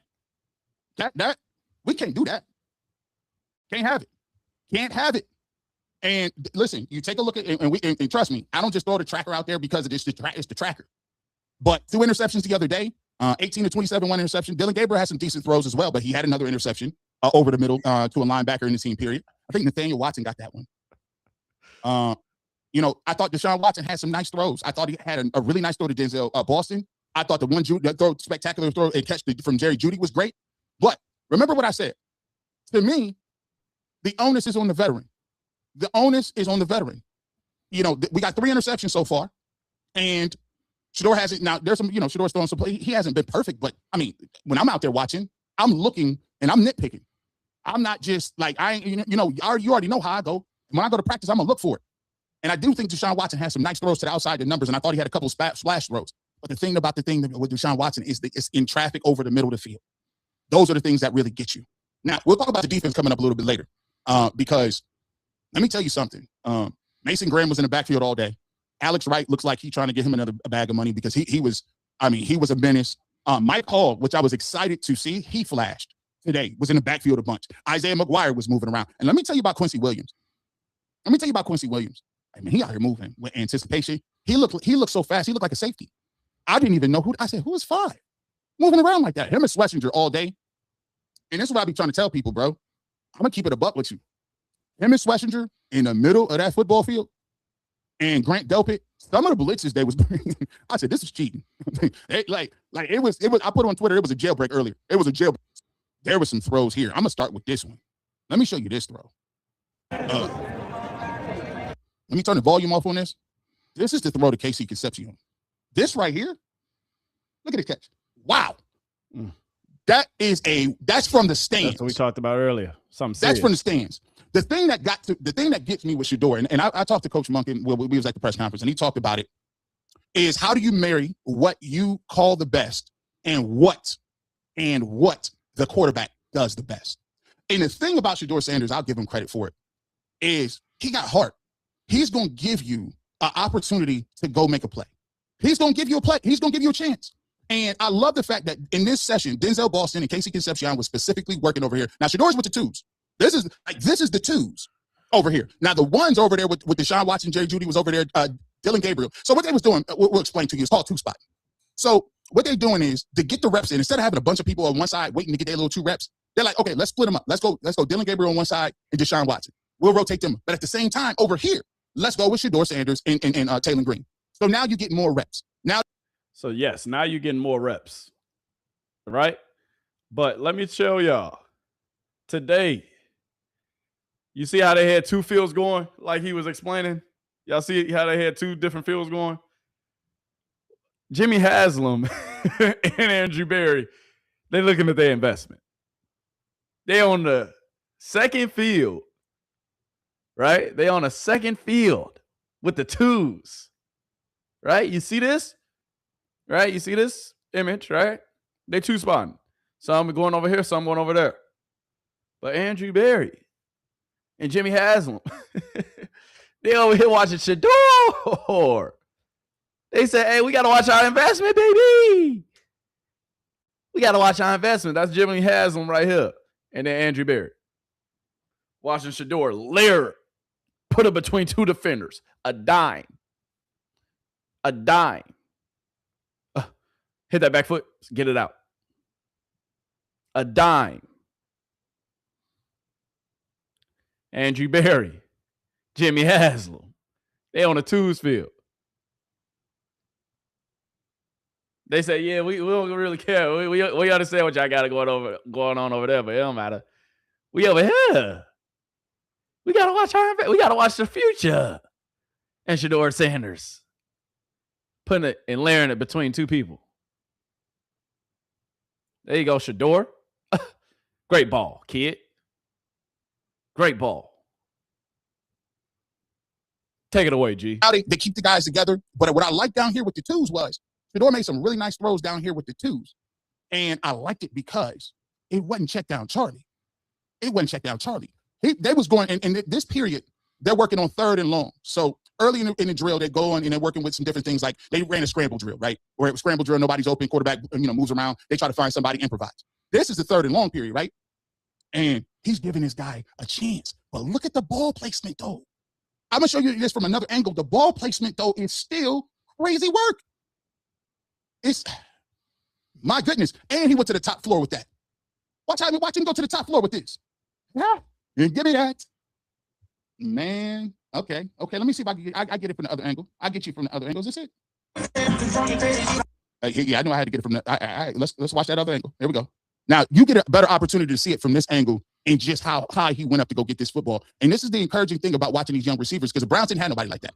The Browns ain't had nobody where you can go up and say, "Oh, what a catch!" and let's give our guy a shot. Here we go. Yeah. See, that's what I'm saying. You know what I'm saying? Yeah. Yeah. I like it. I like it. Let's keep it up. I want to show some more throws. There were some other throws in there. This is it back. What am I doing? That's right. I'm throwing dimes. These ain't no checkdowns, fam. These not checkdowns. You see what I'm saying? This is why I be saying, nah, I gotta look. I gotta watch. Because I'm looking for the check down. I'm looking for the check down. What we doing? They said he was checked down Charlie the other day. He ain't checking it down. You say, G, what's that? Here's another one. Here's another one. DJ Khaled voice. Oh, come on. You're playing around now. See, you're playing around with me. Stop. See, this is my problem. I come right back from New York, and this is what I got to come home to.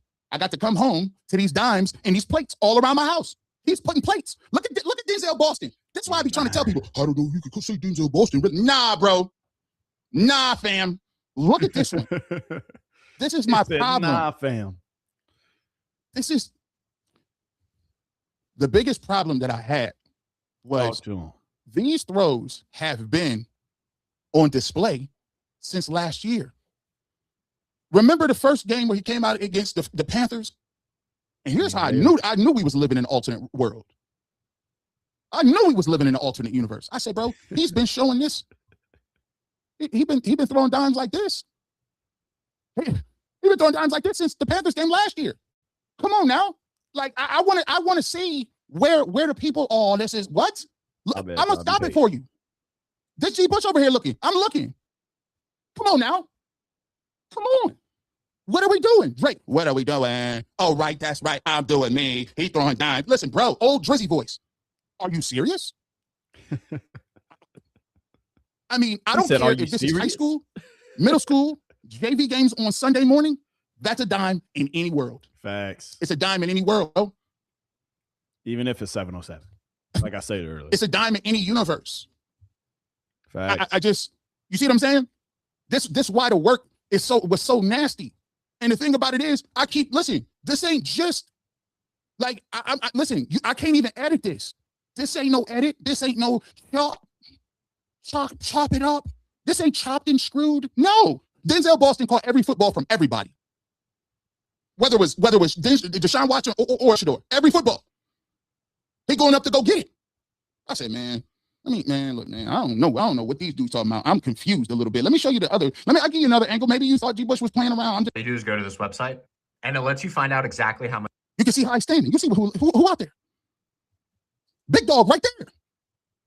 I told you, G. They said this was the twos. Big dog Jimmy Haslam almost in the huddle. I thought he was the receiver. Is this the receiver coach? Who? Oh, G, you gotta stop it. He said, I thought this was a receiver. Is this a receiver coach? He said he damn near almost in a huddle. You see Andrew Bear, we just showed this clip. Literally. Just showed it. I told y'all, hey, Deshaun Watson and Dylan Gabriel, they was practicing with the ones. But Jimmy Haslam over there looking at his future investment. He like, hold on, what's your door at? I only came out here to watch the door. I got to speak at this press conference today. I'm going to be out here for a little bit, but I want to watch my future investment. I want to watch my future superstar. Andrew Berry sitting there, what's your door at? Him and Jimmy. He said that boy, Jimmy Haslam, is that a wide receivers coach? He damn near in the huddle. Oh, gee, you got to stop. What's this out here? I'm confused. Let's see. You see what it is? Come on now. Come on now. Hey, layering it. Let me just bring this back. Let me see. Let me bring this back. Just bring this it's right. Hey, Mr. Haslam, I know you're standing out there. I know you're standing out here watching your quarterback drop dimes, but could you answer the question of who's your starting quarterback in 2029? 29. Yeah, we're going to get to 29. Okay. Oh, well, yeah, we're not really worried about 26 or 27. It's, it's about the stadium. It's 29.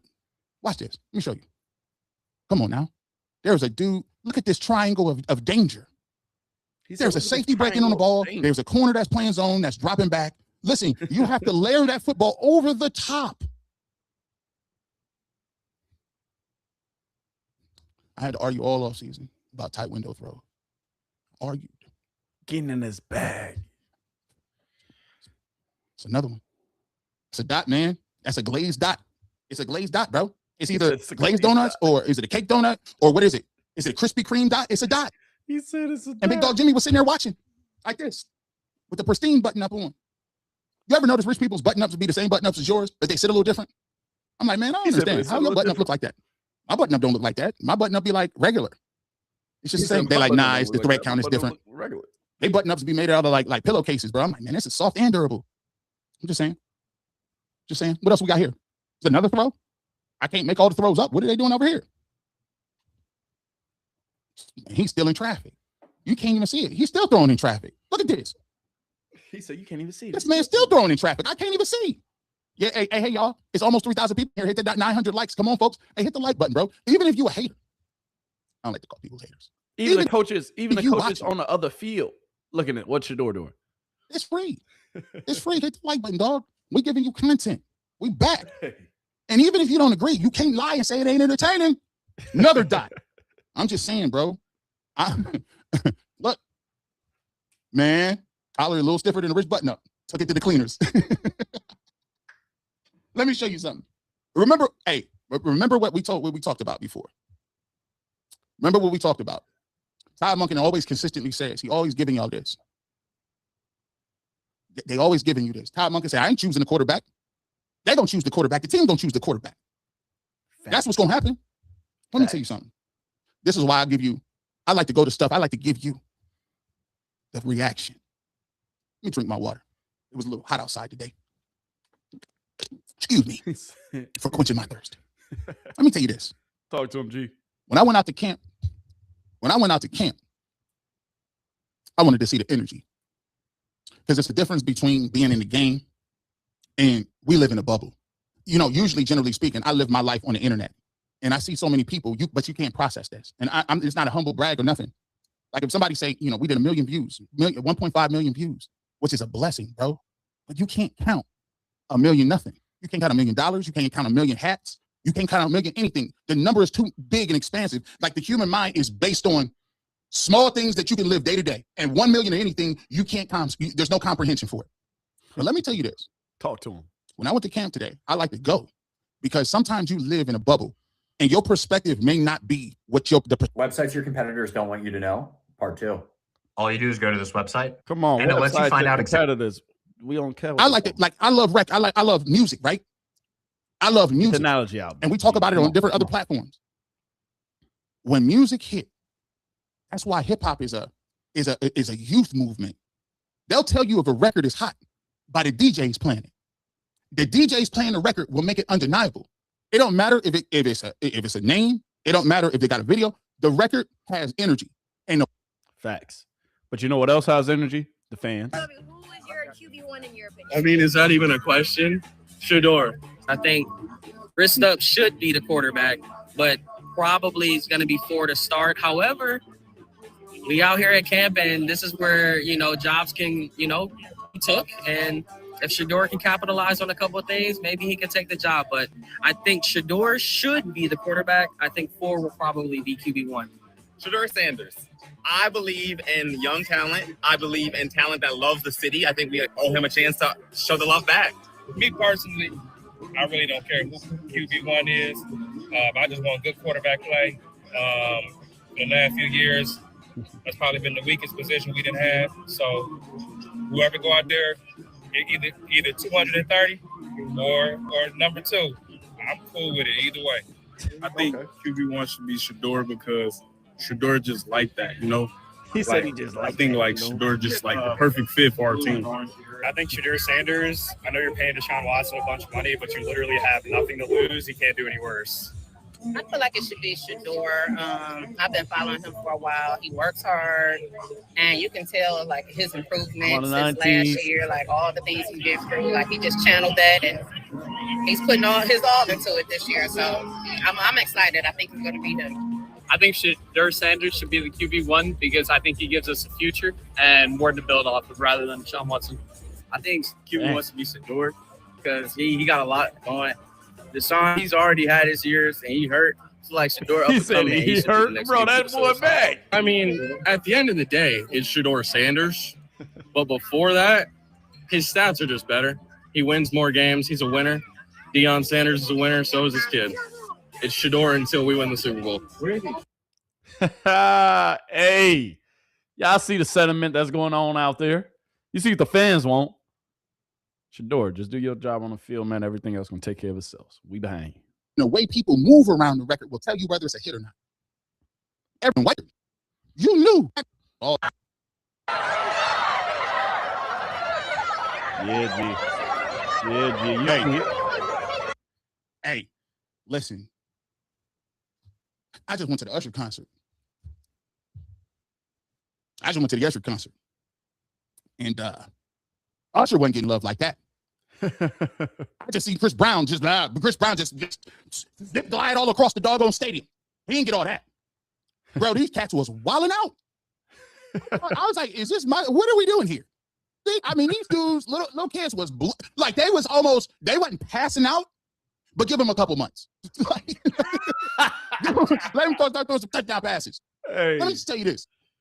I'm like, dang, bro, you like that? I'm gonna be honest with you.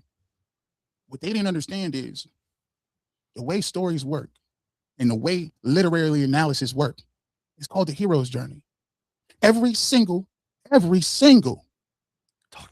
King Arthur, whether it's Goku, whether it's Sebastian from the never-ending story, it's the same arc. The hero shows up, people love him. Then it's the tragic fall. Something happens. He must go on a journey to find himself.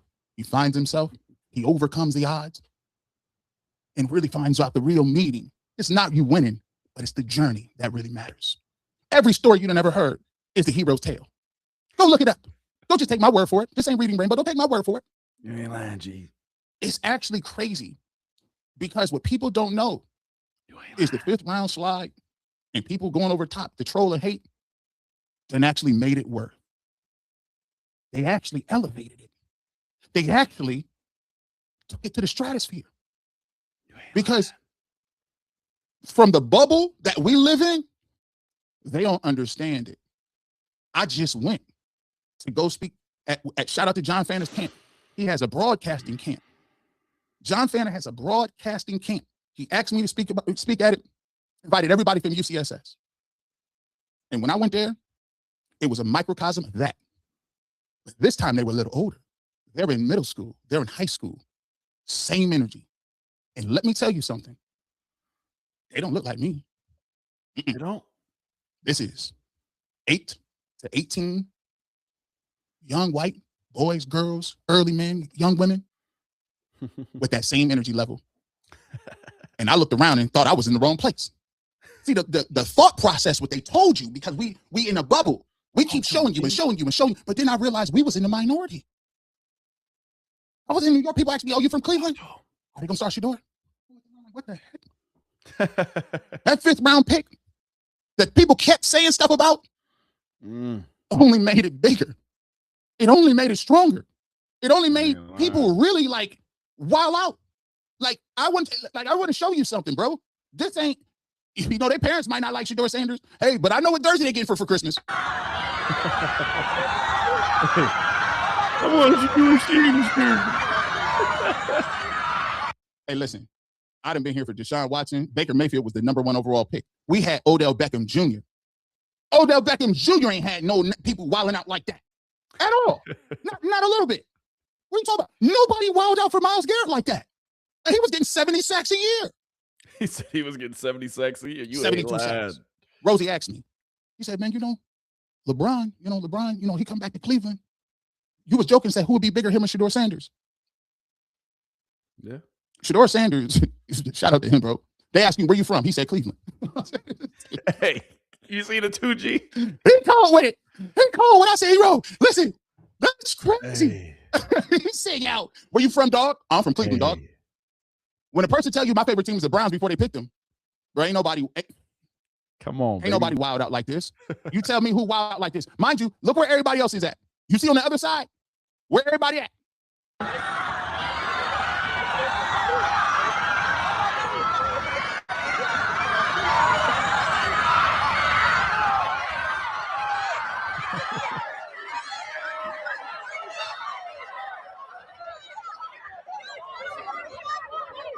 Hey, man. Hey, they coming out of nowhere. Hey, stop playing with the young bull. We just talked about this earlier. He's him. Put some respect on his name. That's all. Jesus. See, no. Don't you say it's the CU aunties. That's done. That's not the CU As of aunties. today, as we bring out the case to the chat, there is no 35 to 70-year-old black females that are out here screaming like this. The thought process was, oh, he got the coalition. And he's calling them Shadurians and all that above, right? I see young kids of all races and nationalities embracing the movement. You see the embrace of the movement? You see what I'm saying? Listen, the thought process is, it's maybe the outspoken black females in the world, or maybe it's the CU aunties are at it again, and I would have got away with it if it wasn't for you CU aunties. Oh no. I ain't seen nobody over the age of what? Listen, it's an age requirement. He said it's an age requirement. Y'all better catch up. Y'all better catch Bush. up, bro. We told them that they can come to the bandwagon. We told them that they can come on over if they really want to. We told them. Real quick sidebar, because I'm not going to spend this whole segment talking about, I know I wanted to show sports around the league. So we're going to go ahead and show this clip real quick. Carolina Panthers QB1 Bryce Young drove 3 hours to the middle of nowhere, all for his first ever trail ride.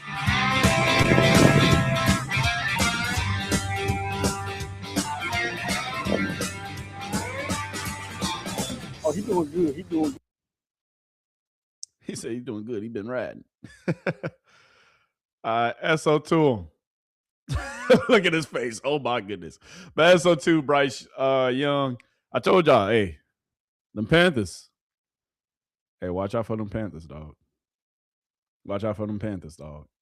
And like I told you, hey, we ain't just, focus on this, focus on that. But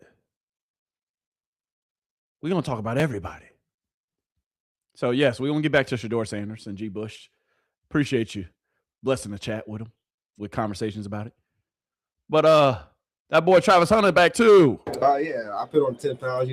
I was a small guy coming in. Everybody like, gain weight. Coach was like, hey, play at whatever weight you happy at. So me just coming in and putting on them pounds and being like, I was scared at first. I'm like, dang, I ain't never played this weight. I'm going to feel heavy. I'm not going to be able to do what I do. But training and being able to put those months in, not just on the grass, but in the weight room too, just putting in that work, it made me feel light on my feet when I finally touched the grass. So I'm just happy to be at this weight and continue to play at this weight.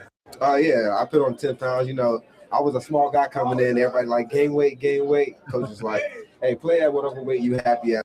Yeah, play at whatever weight you happy at, Travis. We here for you, Travis. SO to Travis Hunter, man. Putting on weight this offseason. Getting ready to ball this upcoming season. SO to him, man. SO to him. And that boy, Shador Sanders, his name ringing everywhere. And everybody got something to say. What y'all got to say today? Shefty, obviously in Cleveland, we're seeing they're posting the stats between Deshaun Watson and Shador. I guess, what is your hunch on what their opening day starting situation looks like in the quarterback position? Well, that's when there's a quarterback competition. When every beat writer is charting every throw and they're posting the stats and the attempts and completions from each practice, touchdowns, interceptions. I don't have a guess for you right now, AJ, because I think there's going to be a lot that plays out this summer. I think it's between Deshaun Watson and Shador Sanders. Like, it's hard to imagine that Deshaun Watson is even in this point. Nobody would have thought he would have been competing for a starting job at this stage in his career with everything that's gone on there. And Shador Sanders has looked better and better and looked more and more comfortable. And they're going to let these two guys duke it out this summer, play in the preseason. We'll see which guy rises up. I think it's anybody's job right now. Well, come Deshaun Watson has to look over there and see his competition's dad on the field. Now, obviously, the internet's going to have the reactions that the internet has. Yeah, no, that's a fact. But Pat McAfee, you know what's up. Everybody don't need to be no haters out here. Stop drinking all that haterade, y'all. That's up to Shedeur Sanders, though. G. Bush, what more you got for us? This different. See, this is things you can build a movement off of. And like I always say with him, right? People say, oh, you got the cameras, I don't see Well Off Media sitting right here. Hey, I don't see Bucky sitting around. Where Well Off Media? Well Off Media in Colorado. Because the stimulus package is alive and well. Well Off Media taking up all the time. No. These is all other outlets. Look at him. You think the man gonna be online? The algorithm is live and well. Maybe G. Bush ain't the only one pandering. See, if you're pandering, you got to have some throws to back up the pandering, don't you? You got to have some stuff to go with that. You got to have a side to go with the extra pander. That's the main dish, right? I don't see it, bro. You ain't lying. You ain't lying, G. Bush. But G. Bush, you want to know something that's a little funnier? That's a little crazier? If we're really going to talk about it? Dog. Well Off Media ain't there because the Cleveland Browns. They with the movement. I showed y'all what Jimmy Haslam was earlier. We showed y'all what field Jimmy Haslam was on. Didn't we? And the Cleveland Browns say, hey, Shedeur here, what? Man of the people. The man of the people. He a man of the people.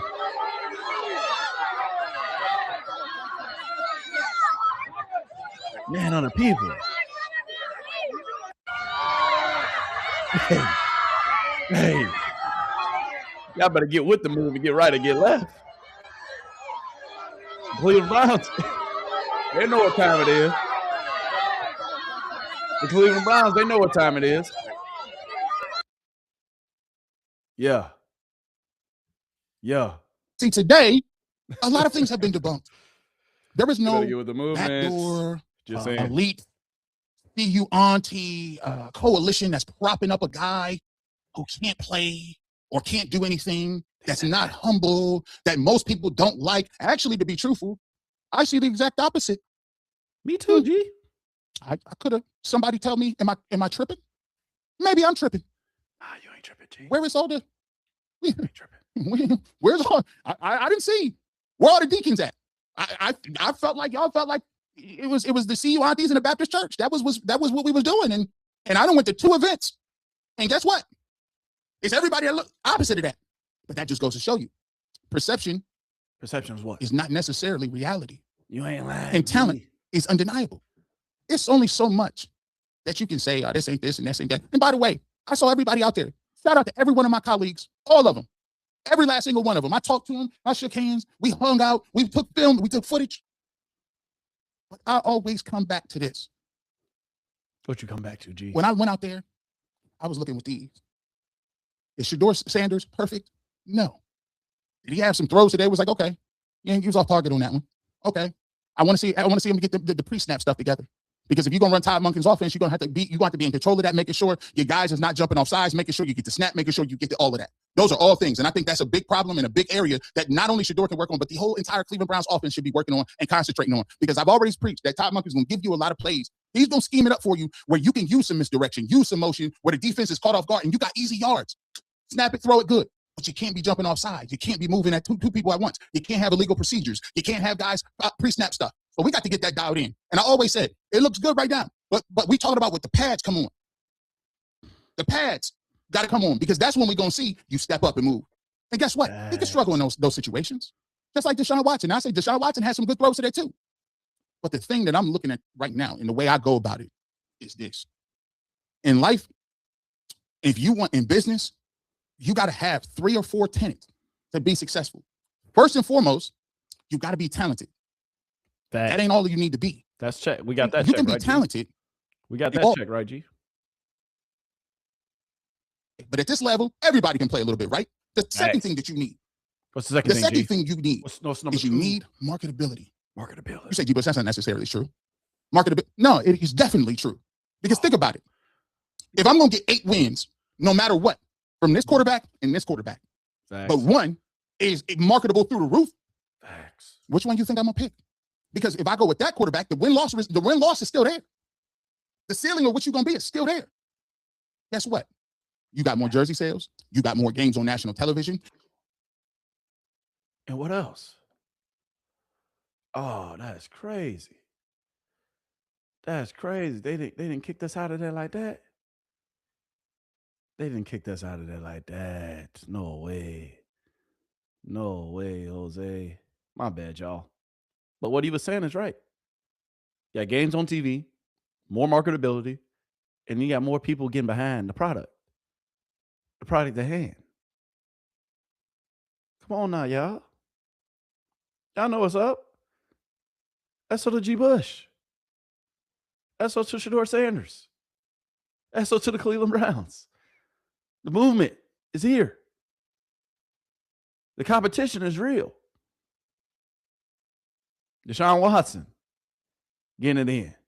Let's roll a clip back. Shedeur Sanders hitting that back foot, get it out. Getting it in on one field. Deshaun Watson getting it in on another. The QB competition is alive and well, my friends. We will see who will prevail. But the Cleveland Browns, I'm seeing them put a lot more Shedeur highlights up there. Might be telling. KC with the hops. Shedeur sitting back. Ooh, that's a pretty ball. KC went up and grabbed it. Oh, my goodness. Oh, my. Oh, my.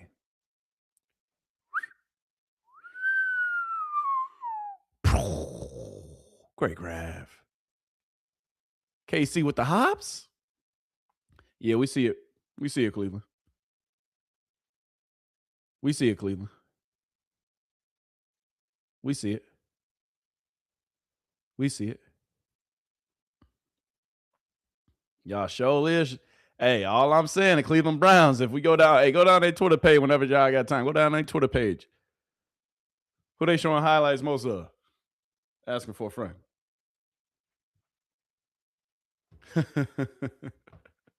Who posted this? What did they say with that? Snag down the sideline, Shedeur Sanders and Denzel. He ain't got two toes in. 2 toes in, too. It's too easy. Denzel Boston, like, you know, it's just another day in the office. Just another day in the office. Just another day in the office. So, yeah. Headline today, rookie wide receivers show out. This is a headline of the day. Rookie wide receivers, them rookies, that young core that Andrew Berry keep on talking about. They show out day 3 of camp. Yeah. Yeah. The movement, my friends, is alive and well. Now, with that being said, I got one more update to give y'all. All right, about the Nolan Wells case. Secret Service Sam, he took to Instagram to give us one more update for the day. For this /night. Same thing, you know? Day/night. Yeah, same thing. All right, does Mississippi have a secret? Dun, dun, dun. Service Sam here with a Nolan Xavier Wells update. And here's something interesting that somebody sent to my DM. So I don't know if this is real or if this is not, but I just had to share it because in light of what Trayston said on the Officer Race Batum Tatum podcast, he said nobody has Ocean Springs back like Ocean Springs. And then he said to Ben Crump and the family, they don't know who they're messing with. Allegedly, let's throw out a fat daddy allegedly on this. Let me read this. The locals down here in Jackson, Harrison County are aware that Mississippi still has a strong Dixie Mafia presence, the new clan. The members are older Caucasian, white, and wealthy individuals.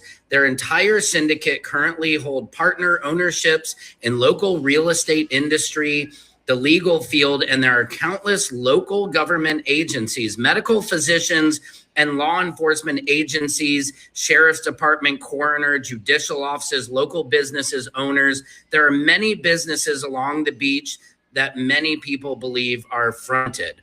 This underground organization membership rolls down to their children and their kids as well. For instance, with Nolan's case, no one was talking for so many reasons about the medical examiner, the judge, etc., not only out of the fear of jail, now that Nolan's case has national exposure, yet for the concern of their own family's safety and their local businesses and current partnerships with other members, etc. If you haven't heard of the Gulf Coast DM, I'm sure Google, YouTube, etc. has plenty of info. Again, it's alive and functioning as a strong and very real entity down here. Please, if you should use this info, I'm asking to remain anonymous. Thank you. What do you guys think about this? I just want to share this information. I'm just the messenger. I don't know if it's true. I don't know if it's not, but I wanted us to kick it around. Secret Service Sam out, Samson for president of the Secret Service. Sam here with a Nolan Xavier Wells update. And here's something interesting that somebody sent to my DM. Somebody sent this to his DM, and we so I don't know if this is real or if this is not, but I just had to share it because in light of what Trayston said on the Officer Race Batum Tatum podcast, he said nobody has Ocean Springs back like Ocean Springs. And then he said to Ben Crump and the family, they don't know who they're messing with. Allegedly, let's throw out a fat daddy allegedly on this. Let me read this. The locals down here in Jackson, Harrison County are aware that Mississippi still has a strong Dixie Mafia. A strong Dixie Mafia presence. The new Klansmen, their members are older, Caucasian / white wealthy individuals. Their entire syndicate currently hold and partner in. They own a lot of real estate. Well, a lot of real estate in that industry, local government agencies, medical physicians, law enforcement agencies, sheriff department, coroner, and all that, blah, blah, blah. And this is true. So this is why, just a reminder that the Nolan Wells family, they find something that's bigger than them. They find something that's bigger than them. Like, if we being honest,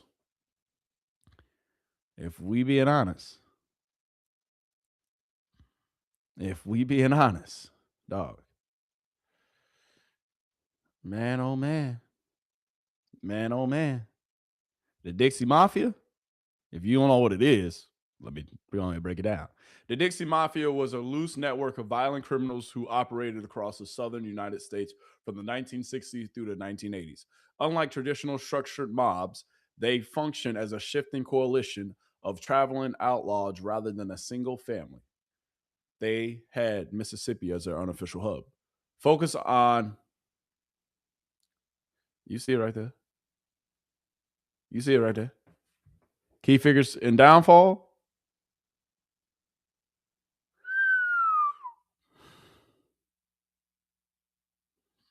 But you see it right there. But really, this is what the Dixie Mob was. Now they just went blue collar, huh? The locals down here in Jackson are aware and is aware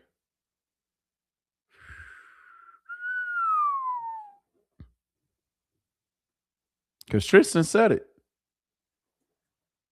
Tristan Shepard said it. We don't know who we messing with down there.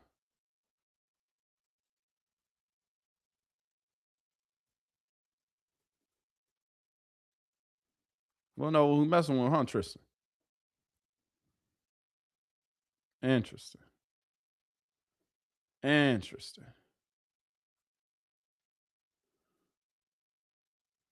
Guess we don't have to find out.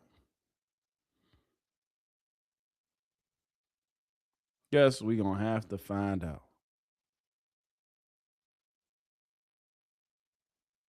But he said, Ocean Springs, they got each other's backs. They got each other's backs. Hold on, y'all.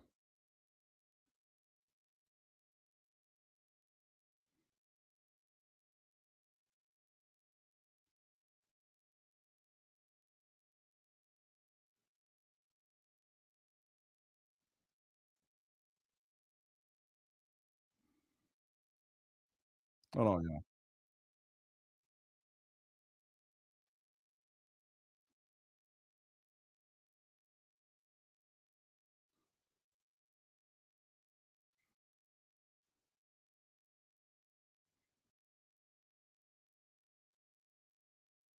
Hold on, y'all.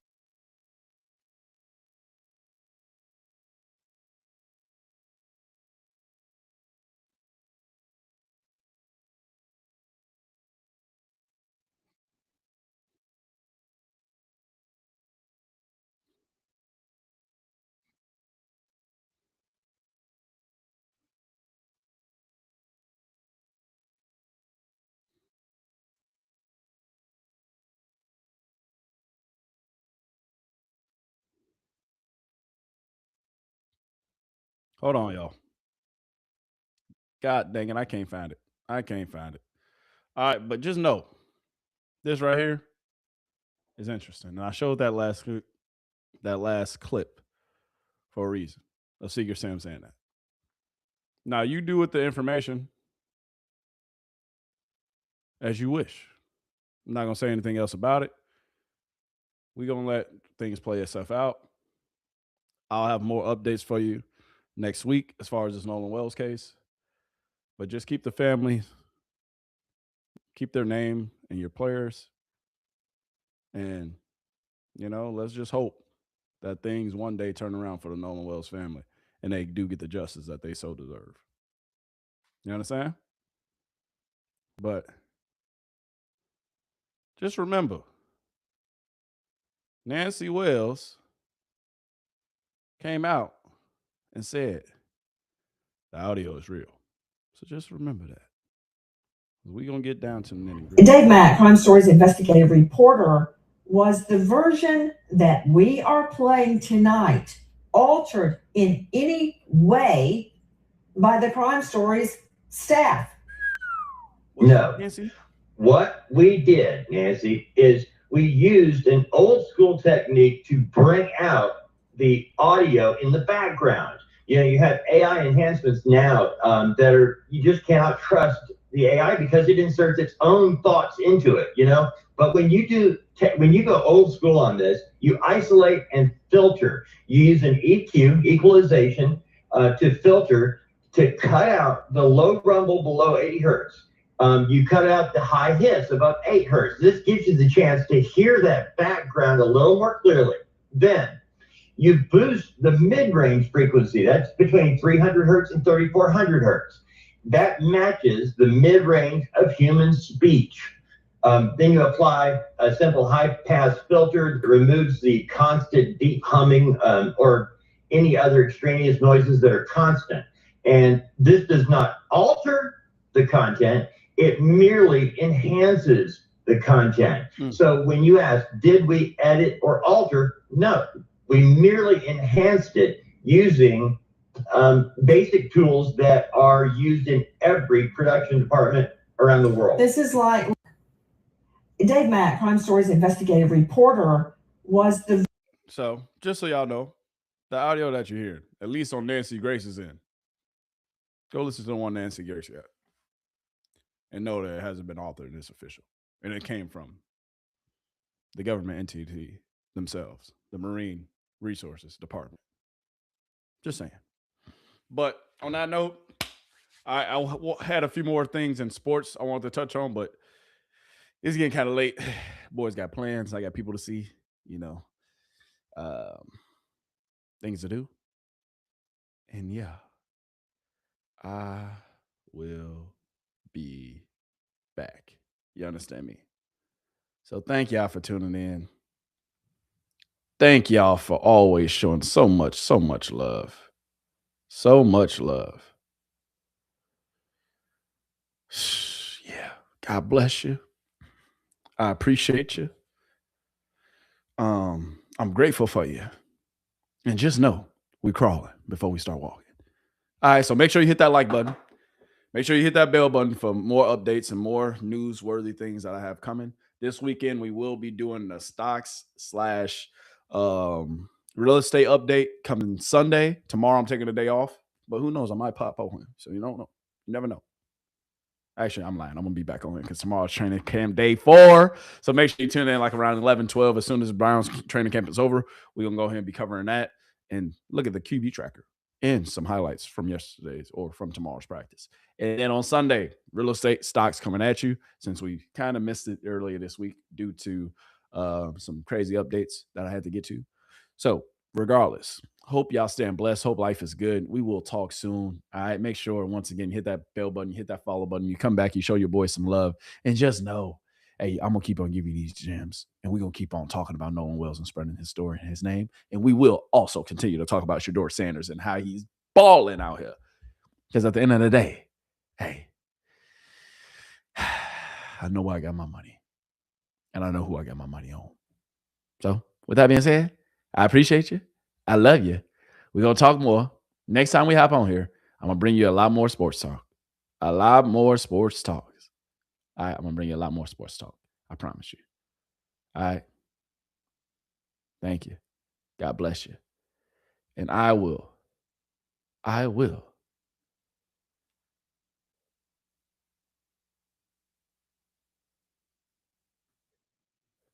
on. Speaking about Shedeur,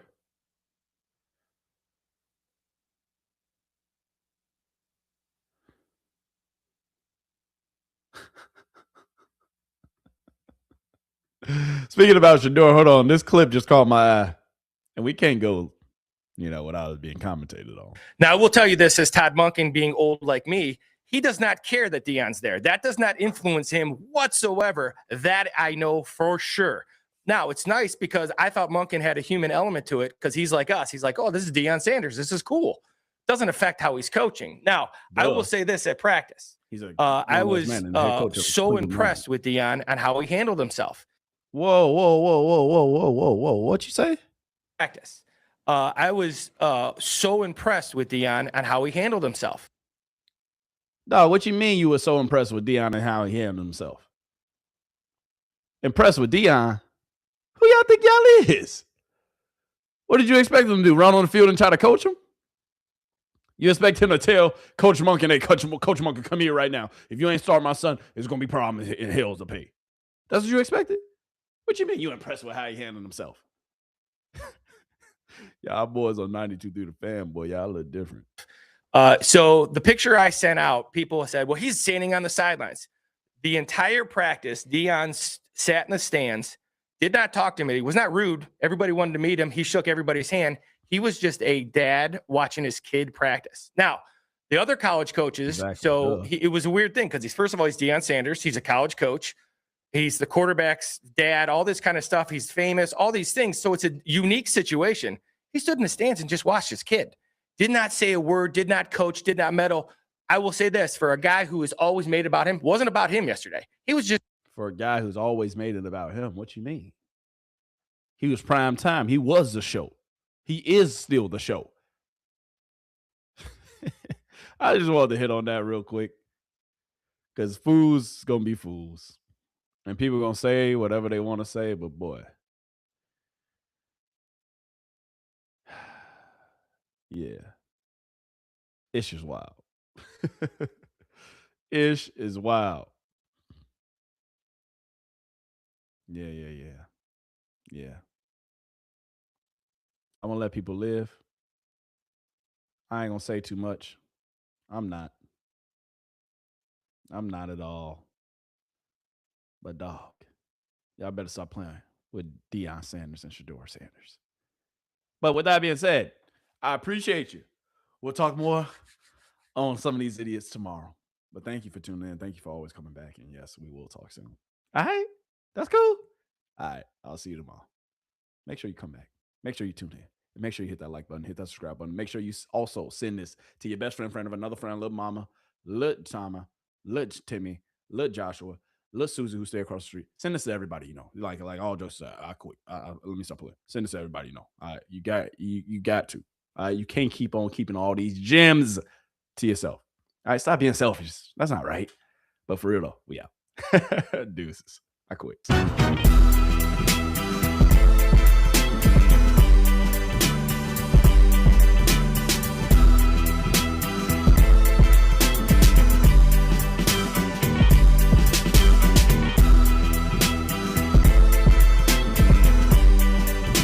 Hey, we laugh now, really.